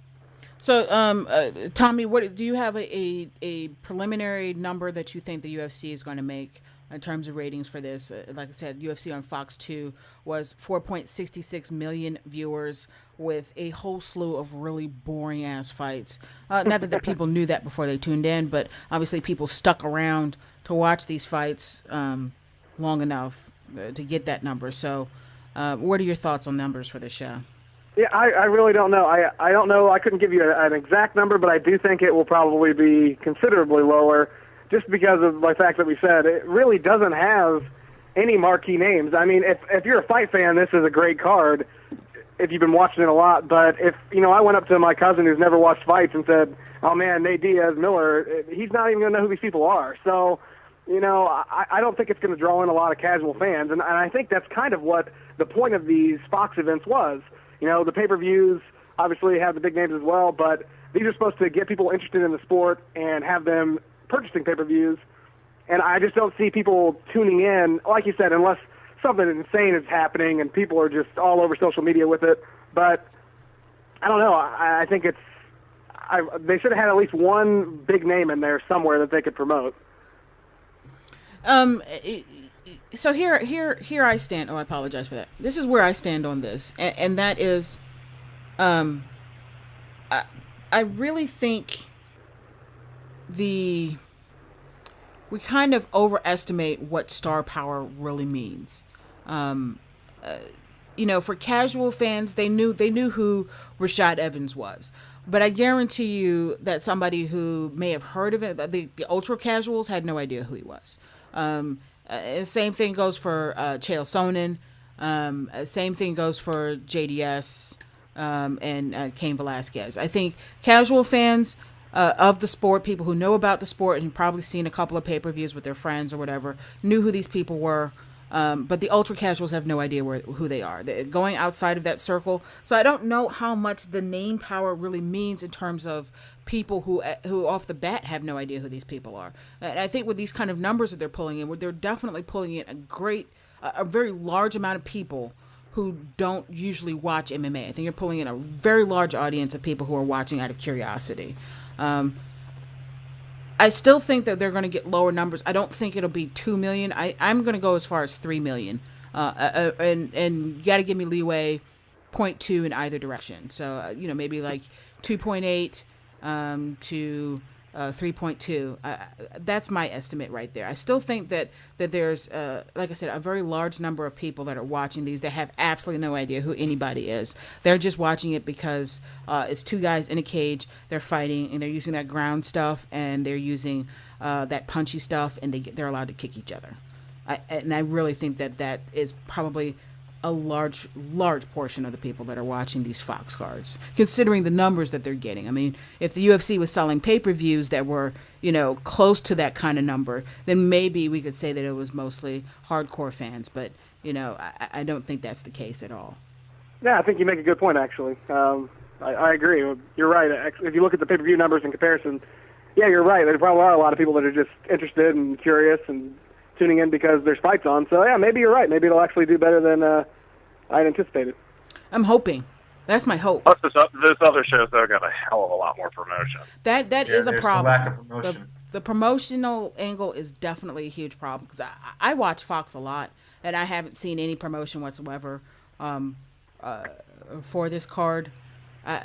Maybe I missed it. Maybe it was coming on during the baseball games, the baseball stuffs. The stuff with the people with the diamond and the ball and the stick. And I didn't even see ads for it on FX, which I thought was weird because I figured they'd use that as an avenue at least. Yeah. So I don't know where the promotion for this card went, and is that a bad sign that Fox was not pushing this card? Maybe it was probably they were just expecting an expense sort of thing. Like, do we really want to spend tons of money, trying to in a way put lipstick on a pig kind of thing, where they have a card where they're recognizing right off the bat that it's not going to have tons of appeal to it because no one on the cards held a belt. You don't have guys. Maybe Nate Diaz is fighting for a title shot. We're not really sure. Actually, Dana White did come out and say Nate Diaz is indeed fighting for a title shot. Jim Miller isn't, but Nate Diaz is. Okay, well, but then, I don't know what you market Jim Miller and Nate Diaz. You do the typical headbanging music playing in the background to show these guys punching each other. But I don't know. I think maybe Fox is just kind of relying on the ideas. Like, well, we're putting on free fights. The other shows have done really well. Maybe we'll continue to get those people that watched. If we lose half of them, okay, maybe we do, but we would have expected that anyway with a weaker card like this. So maybe they're just kind of taking it for it is what it is, and we'll see what numbers we get without blowing tons of money on advertising. Now let me ask you guys this, all of you: do you think the UFC missed an opportunity, or Fox, I should say, maybe Fox and the UFC? I don't know how it works, how they decide what gets pushed really heavy and what doesn't. Do you think they're missing an opportunity to actually make new stars here? Nate Diaz, as controversial as he is, he's a person that people love to hate, and has the potential to be a very recognizable character in MMA. I don't think star maybe is an appropriate term for him, but his edginess, it's appealing for people. Are they missing out on an opportunity here with him? Pat Barry, are they missing out on an opportunity with him? And I'm actually forgetting who else is on the card, which is really funny, isn't it? Because we're Paul Harris, Hendricks. I don't think they're missing an opportunity. No. No, I don't think they're missing an opportunity to make stars at all. I think that's exactly what they're trying to do with this card. No, but they're missing the opportunity by not promoting the event properly. Yeah, that's what. Right. That's They're messing up by not promoting it, but I think this card was designed to make stars. But are they messing it up by not promoting it? Yeah. They dropped the ball. Like they're kind of shooting themselves in the foot. They're putting on this card. They're putting it on UFC. Putting UFC on Fox. A primetime event on a Saturday night before a Mayweather card, which it typically, from according to Dana White anyway, that they do really good numbers because people are home anyway, getting ready to watch the pay-per-view. So it's a great lead-in for the Mayweather. Pay-per-view is going to be on already. Well, the undercard will be on, but I don't. It's a solid undercard. I don't hear anybody really talking about the undercard, to be honest with you. Oh yeah, they are. I haven't. Shane Mosley against Saul Alvarez. I've seen Mosley, and that's it. And that's going to be going head-to-head with UFC. I mean, if you spend money on the pay-per-view, I think you're likely to stay tuned in to that pay-per-view at that point. I think you're right, but how many fights are on that undercard, David? Probably 2 others. And are those fights as exciting as this Mosley card is? This Mosley fight is supposed to be? Probably not, but again, once you spend money on the pay-per-view and a show that's not being promoted that strongly, I don't have a good feeling about this UFC show, how it'll do ratings-wise. I think it'll be a great show. So. I think, you're a boxing fan. I am admittedly not a boxing fan, but you can't argue that people haven't been buying boxing pay-per-views for a while now just for the main event. That has been the story. The fact that the undercard has a fight on there that people are willing to watch is a story in itself. But people buy boxing pay-per-views for the main event nowadays.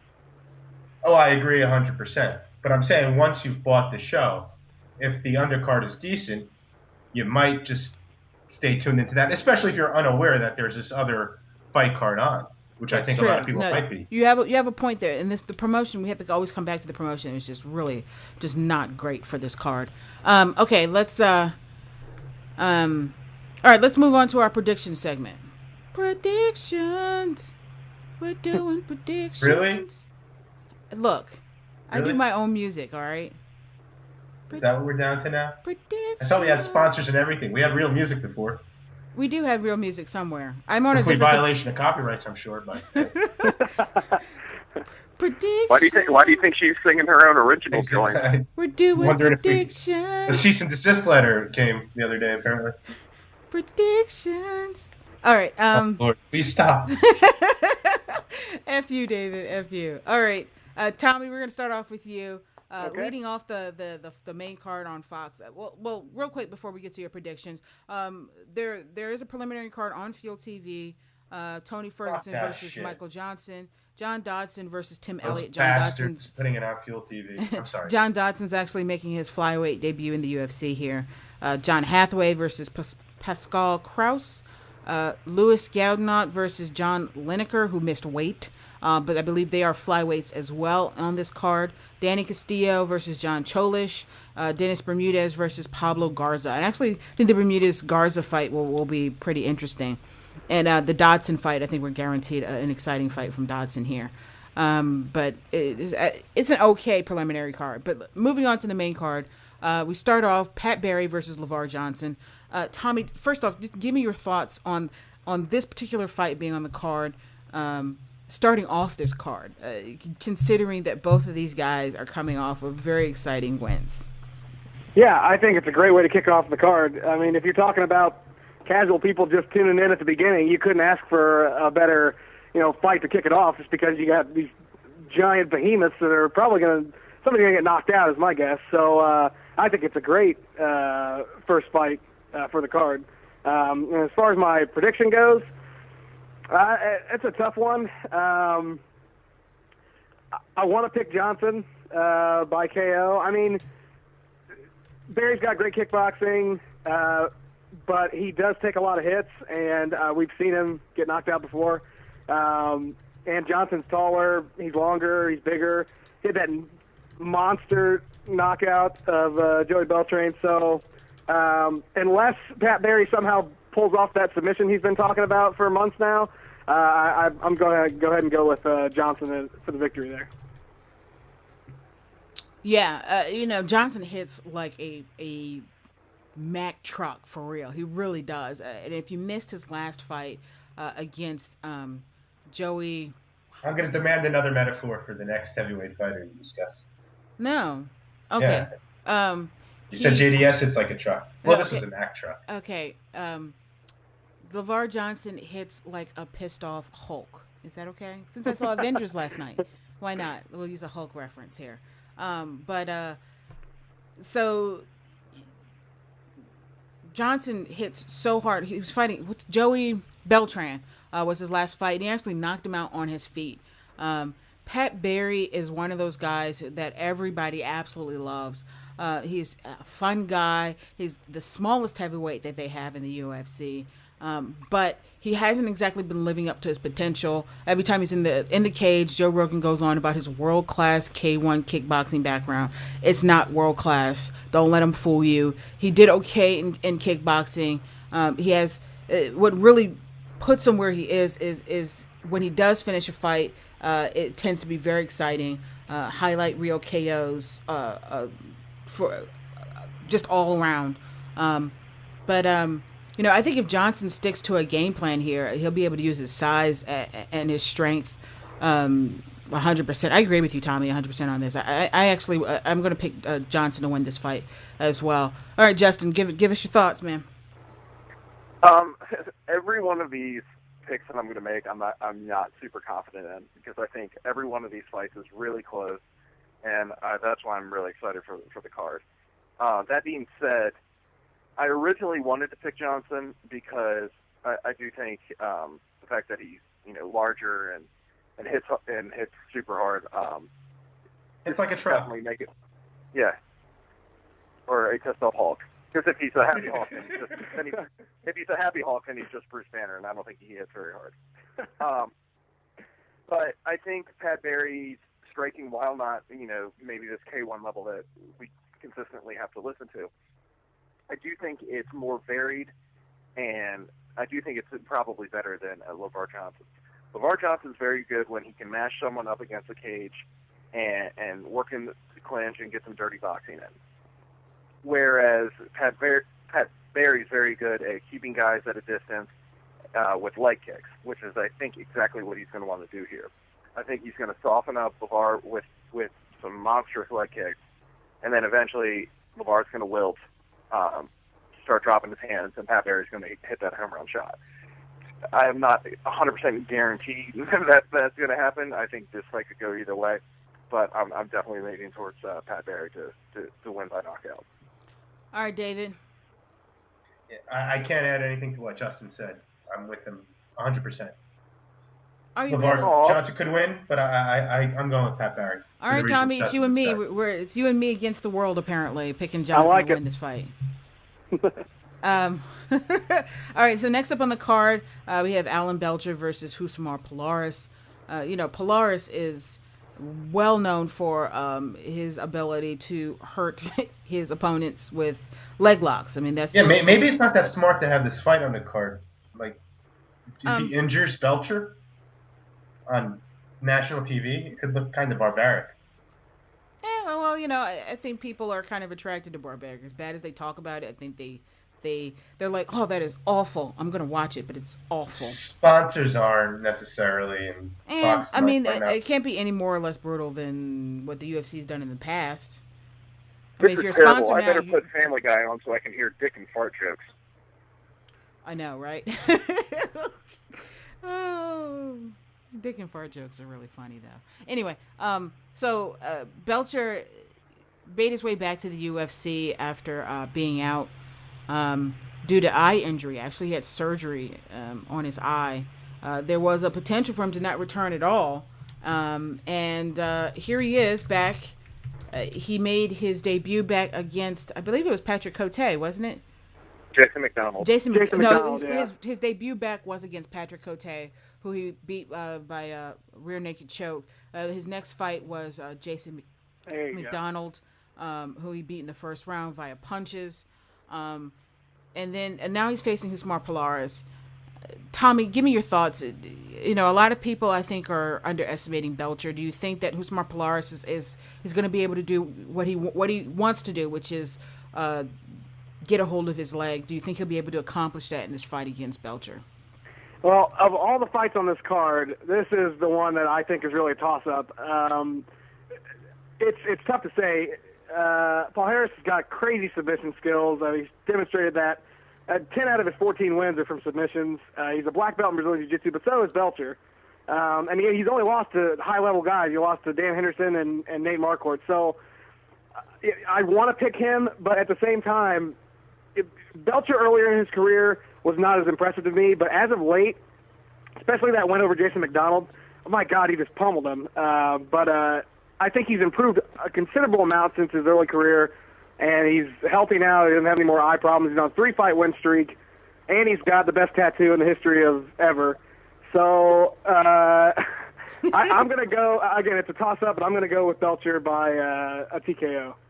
You know, it's funny, and, you know, you talk about him being on a 3-fight win streak. It really should be a 6-fight win streak, because he didn't, as far as I'm concerned, he did not win that fight against Yoshihiro Akiyama at UFC 100. And that is the lone loss between, you know, he beat Ed Herman, Dennis Kane, and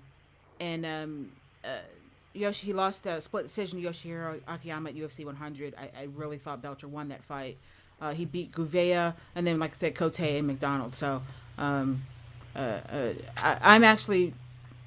actually agree with you. I think Belcher is a really big middleweight. I think he's going to come in here, and I think he's just going to be just a really tough fight for Polaris. Polaris is he's very like Hulk-like looking. He's very short and compact, but he's relatively small. He's hella strong though, and there's always that chance that he'll be able to do that. But in that Nate Marquardt fight, we saw Marquardt being able to keep his wits about him during the fight and capitalize on a mistake from Polaris. And I think Polaris will get frustrated if he can't get done what he wants to get done in this fight. So I'm going with Belcher as well in this fight. All right, Justin, tell me I'm wrong. I think another fight that's really tough to call. I think Ted really, brought it up as, it could really go either way. Again, I guess I'm just going to have to disagree with you again, though.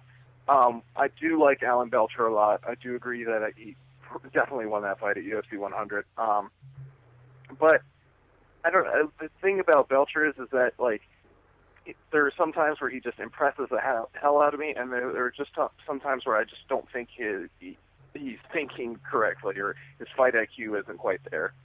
And I don't know why I think that.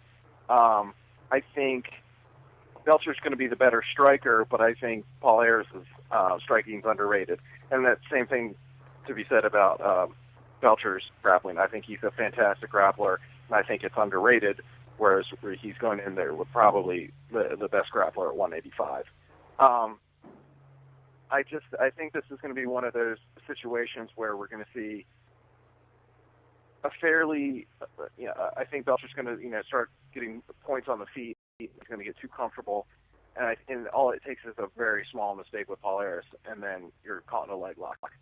If he goes through the mat with him at all, I think he's going to get submitted, and I just think there are too many chances for Belcher to lose this fight, and that's why I'm going to pick up Paul Harris by submission. All right, David, are you going to be a traitor to me and side with Justin? I am. Again, Benedict Arnold here. I'm going with Cody once again. I think Usamar's going to be taking home a leg. Rude. I think you're very rude. I hope Belcher wins, though. I'll be rooting for Belcher. Okay, I'll accept that. I like that. That's a nice little cop-out right there. I'll take it. I'm not a fan of Usamar. I think he's very dirty.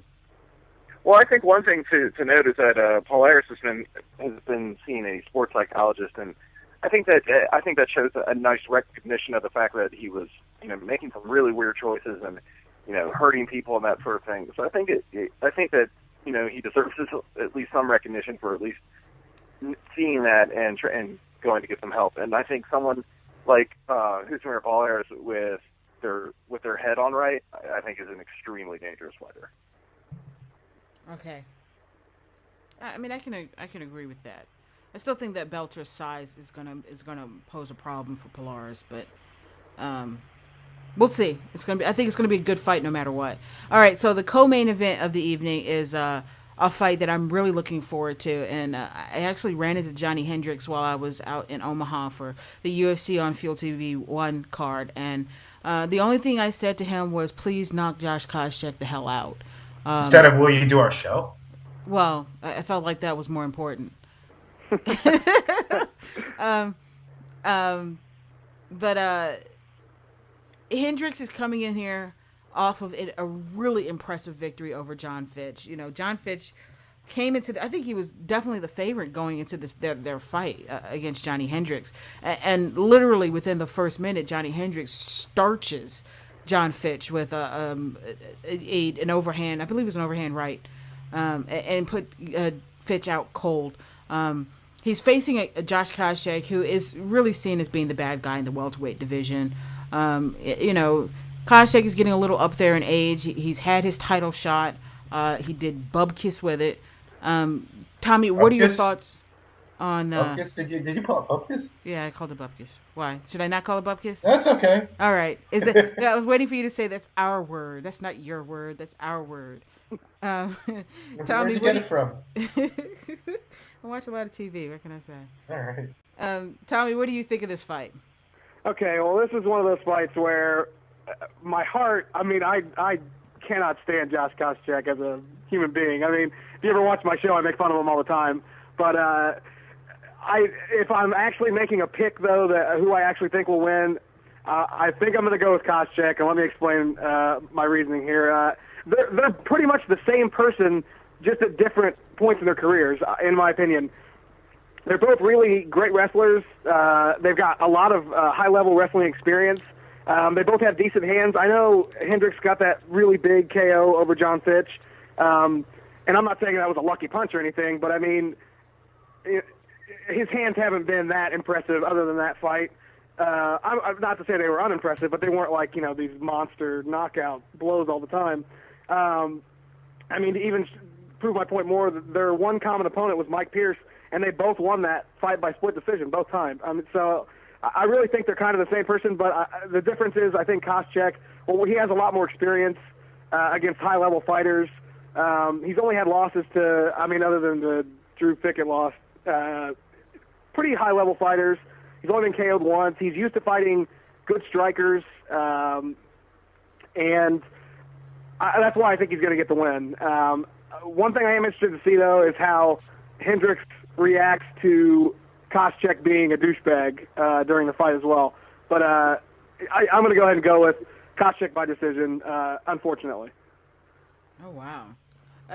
You know, out of Hendricks' last 3 fights, 2 of them were knockouts of the night. Does that change your mind at all? No, it doesn't. I mean, I'm not saying he doesn't have. I agree. He has good hands. I just don't. I don't know. I just feel like Koscheck's just going to grind it out like he always does. Oh, don't say that. That made me sad, Tommy. You made me really sad right now. I'm good. You know what? I am picking with my heart 100%. Do not like Koscheck. And actually, you know, he has made great improvements since he was on The Ultimate Fighter. What was that, like 35 years ago? But he's you know, still very much a wrestler with a wrestler's boxing technique. I think Hendricks has better hands on the feet, and he's going to, I think, really showcase that against Koscheck. I think he's going to pick him apart on the feet. Koscheck is going to shoot for a double. I think he's going to be able to stuff him, and I think he's just going to beat him up. I think it's going to be a TKO for Hendricks. I think there will be fireworks. Possibly some Playboy Playmates will come out and dance around in the ring over Josh Koscheck's unconscious body. President Obama will come out and personally thank Johnny Hendricks. It's going to be amazing. In my mind, it's like this momentous occasion. So I'm going with Johnny Hendricks here for a TKO win over Josh Koscheck. All right. I hope you're right. All right, Justin. Tell me I'm wrong. No, I'm actually going to agree with you. For the first time this evening, Erica. Ted brought up a really cool point about both of these guys being very similar fighters, but being at very different points of their careers. And I think Koscheck That's who we were talking to. We were talking to Ted Check. That's who we were talking to. Yes, go ahead. Yeah. So I think Koscheck is, it's weird to think of, like, just last year or, a year or two ago, he was title contender fighting George St. Pierre. And now we're watching him, win fights, but, not really impressive wins over Matt Hughes. Looks like garbage against Mike Pierce. He's for the first time he's not training at AKA. I think he has his own AKA gym, but he's had to deal with that move and training with different people.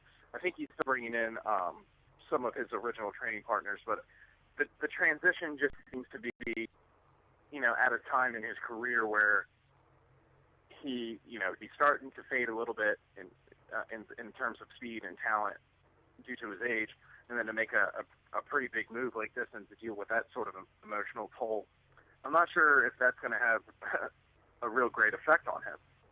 On top of that, I think Koscheck, despite the fact that he does have power in his hands, has probably some of the worst stand-up I've ever seen in my life. It's pretty much jab, jab, overhand right, and half the time he's got either one or both feet off the ground when he's throwing a punch. I think Hendricks, he reminds me a lot of a younger Koscheck, strong wrestler, heavy hands, but at the same time, a lot more crisp, better technique. I think he's an early Koscheck, but 2.0 version. I just think I don't think we're going to have to worry about either guy going for a takedown in the fight. I think it's going to be predominantly stand-up. And I think Hendricks is just going to pick him apart and either get a late stoppage or win a decision. All right. I like that. All right, David. What you going to do, son? What you going to do? Yeah, I agree with Erica and Justin here. I'm going to go with Hendricks. These guys are mirror images of each other. But I think the wrestling will cancel each other out. And Koscheck just was so unimpressive against Mike Pierce. And Hendricks has looked good. And he carries power, not just in his last fight. He's got a lot of knockouts on his record. I'm going to go with Hendricks here. And so let me ask you guys a quick question just about Koscheck. Because, there's been a lot of talk about him leading up to this fight. A lot of interviews. And I wasn't aware of it, but he owns a $700,000 plane.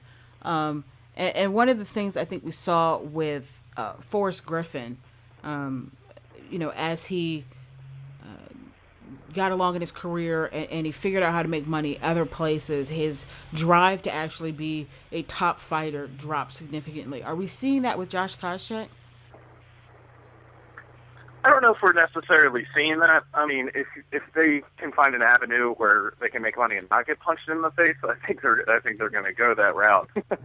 I just think, I think time is catching up with Koscheck, and despite the fact that 170 has really opened up with George St. Pierre being out, I think he's probably come to terms with or starting to at least attempt to come to terms with the fact that there's a lot of younger guys like Johnny Hendricks and Carlos Condit, Jake Ellenberger, who are coming up and are likely going to be at the top of the division. I mean, even Rory McDonald. In fight years, Koscheck is not a young guy anymore, and I think he's kind of at least starting to see, maybe I'm not going to be able to hang with these guys eventually. I mean, at this point, he's got to be regretting some of the standoff stuff they did with AKA, especially since now he is no longer friends with Javier. Is it Mendez? Is that his last name?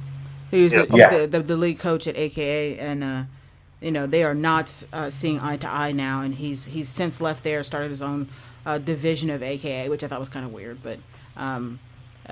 So he's still friends with the other coaches, but he's got to be at this point regretting some of the decisions he made, being so loyal to the team, and not fighting, John Fitch when he probably could have had a title shot a lot sooner and maybe had a better chance at it. I don't know. Am I just fishing here? No. I love you guys. All right, let's talk about the main event. All right, Tommy. Okay, well, let me preface this by saying, like you, I do enjoy Nate Diaz a lot. As much as I make fun of his brother on my show, I do like them. I like how they fight. This is an interesting fight. Miller's in his hometown. He's an excellent wrestler. He's a blue-collar guy. Great on the ground. He's only been beat by the top guys at 155. He's disciplined. He's a veteran. Very smart fighter. I just don't see the things that Diaz does affecting him. The psychological warfare that we saw against Cerrone, which was, by the way, one of the coolest moments ever when he flipped him off before the third round. But I just don't see those kind of things working on Jim Miller. He's got tremendous stand-up. He's very long. He's great with the jabs, Diaz is, but I really see Miller grinding this one out. Again, unfortunately, I don't want to see it grinded out, but he's such a great wrestler, and I know Diaz has struggled in the past with wrestlers. Rory McDonald tossed him around all over the place. I'm going to go with Miller by decision, but I do think it's going to be a very good fight, but I think he'll end up squeaking it out. All right. Well, y'all know where my stance is on this. I'm rooting for Diaz to win this. I think that's a very good reason to pick Jim Miller to win this fight. I am just going to stick by my choice of Nate Diaz. I think he'll be able to use his length to kind of keep Jim Miller on the outside, frustrate him. I think his takedown defense has gotten a lot better. He's actually fighting at his appropriate weight. Jim Miller is kind of a small dude too compared to Nate Diaz, so I'm hoping he'll be able to use that to his advantage in this fight. Keep him at a distance, and if it does get up, within clinch distance, he'll be able to either initiate the takedown himself, get him on the ground and submit him, or just batter him from the outside and keep him at bay and just fuck his face up, basically. So, Justin, disagree with me? I do disagree with you. No, I do think that Diaz could definitely, if this fight stays on the feet, then Diaz will definitely win. He's got the reach, he's got the skill to definitely dominate the stand-up. Jim Miller's stand-up has definitely come a long way since his early fights in the UFC. But at the same time, if he gets hit too often, like we saw in the Mel Aguilar fight when he took that hard shot, he's going to dive in for that takedown. And Diaz has done much better with his takedown defense, but again, I don't think he's shown great takedown defense against guys with the wrestling caliber of Jim Miller. I think once Jim Miller's on top, I think he's going to be able to probably grind out the decision win, get some ground and pound in there. I mean, if anyone had the formula of beating Nate Diaz, it was Joe Stevenson. And I think Jim Miller's, light years ahead of Joe Stevenson in terms of skill. So I definitely think Jim Miller will either probably win a decision. I wouldn't be, if he wins by TKO, it would have to be off volume. I don't see him submitting Diaz.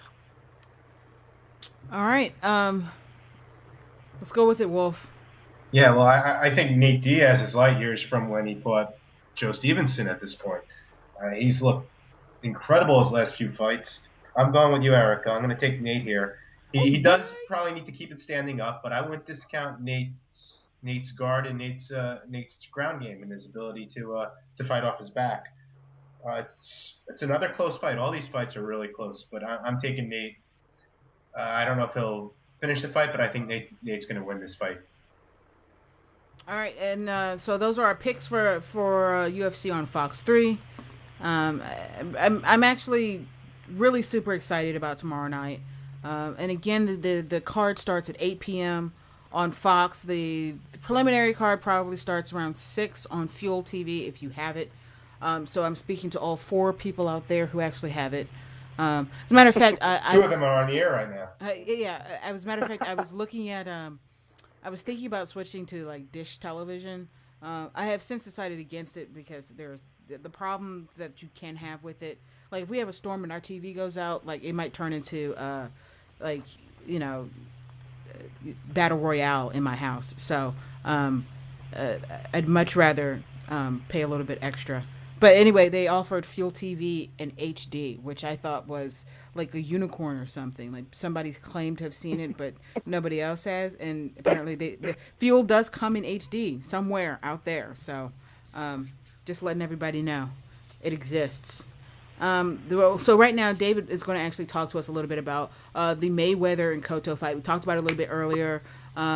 So tell us about this amazing undercard that people are talking about, and talk to us about Mayweather and Cotto itself.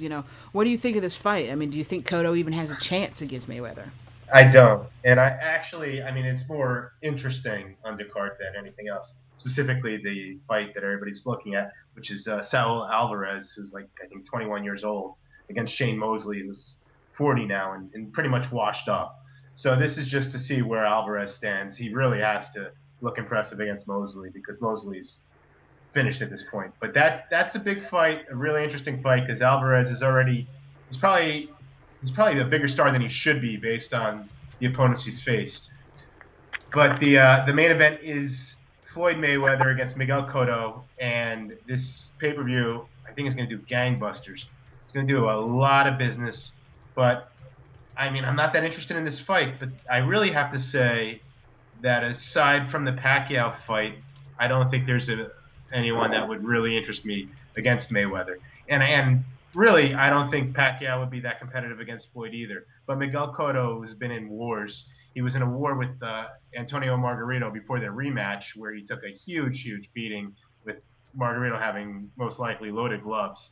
And, Pacquiao destroyed him a few years back. Miguel Cotto is just too slow for Floyd Mayweather. Mayweather is the pound for pound the best boxer in the world. He gets a lot of hate, and with success comes hate, and especially when you're a very confident, and some would say cocky, successful black athlete, you're going to get a big pushback. But Floyd Mayweather is unbelievably talented. He's got incredible speed. I don't think Cotto's going to be able to really hit him. I don't think Mayweather is going to knock Cotto out, but I think it's going to be pretty much a shutout. 12 rounds to nothing or something like that. I mean, is it even worth? I don't know. Is it worth buying? No, I'm not buying the show. I can't justify buying. It should be an impressive performance, but I know some people are convinced that it's going to be a competitive fight. I don't think it's going to be at all. Oh wow! All right. Well, and that comes on tomorrow at either 8 or 9 o'clock is when the prelims start. Mayweather Cotto is probably go on around midnight. So yeah, that's a paper. This is a pay-per-view card. So it's a pay-per-view card that's going to do they're talking 1.5 million buys is what they're expecting. That's pretty amazing for a card. Do you really think that this card will pull that much, considering that Mayweather's already beat Cotto? So no, he hasn't. He hasn't. I thought he knocked him out in 2009 or something. They never fought. Okay. So Pacquiao beat Cotto, but Mayweather's a huge star. There hasn't been a big boxing pay-per-view. I don't know if it's going to do 1.5 million, but it'll do well above 1 million. Well above. All right, so that's the story about the Mayweather Cotto fight, which is again tomorrow night. It's a pay-per-view.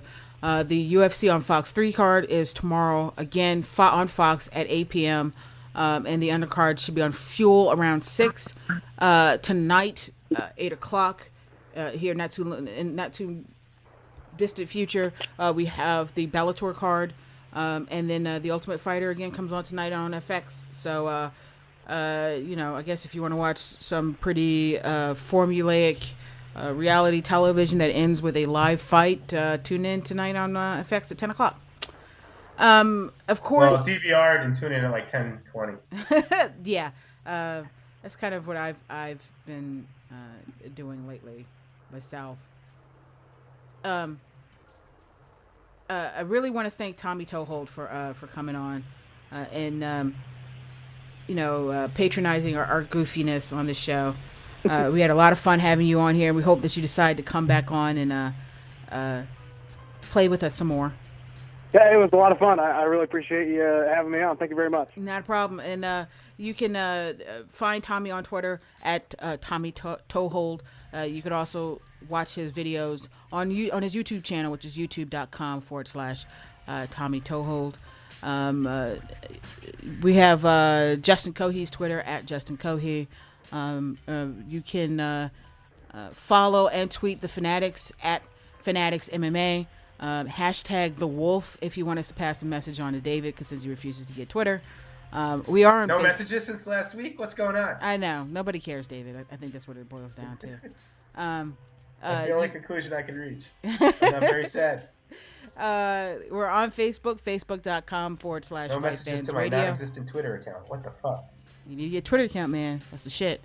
We are on iTunes, so this episode will be uploaded to iTunes later on tonight. So you can search for Fight Fans Radio on iTunes. All of our shows are available on there, including the Untethered MMA podcast and the Low Blow podcast. We have next week, Tuesday at 7 p.m. Eastern Time, we have the premiere of our new show, the BJJ Addict podcast, and it will be hosted by David Carroll. There's two J's there, people. So what? Oh, Two yes. J's there. There's two J's there, people. Let's keep it straight. And our first guest will be Master Lloyd Irvin, actually. So Oh, wow. we're really excited about that. And we will have some giveaways for that initial episode, the inaugural episode of the BJJ Addict podcast. And we should have some more giveaways for this show as well as for the Untethered MMA podcast sometime next week. So stay tuned. Follow us on Facebook, facebook.com/FightFansRadio. Follow us on Twitter at FightFansRadio. And you can also follow me at FightFan_Erica. Mostly it's posts from Get Glue and me watching either American Dad or The Voice. So just a forewarning, there's a lot of that going on there. And before we close out, The Avengers is awesome. Please go see it. I really, really liked it. And of course, we want to thank our sponsor for today, which was MMAmount.com. Check them out on the web, MMAmount.com. You can also follow them on Twitter at MMAmount. We really want to thank them from the bottom of our hearts for supporting us. We wouldn't be where we are without supports from our sponsors. If you're interested in sponsoring or being a sponsor for any of our shows or all of our shows, you can write us an email, advertise@FightFansRadio. So until next Friday, we will be perusing the web, talking fights on Facebook, and hopefully we'll see everybody then. So until then, be safe and keep fighting.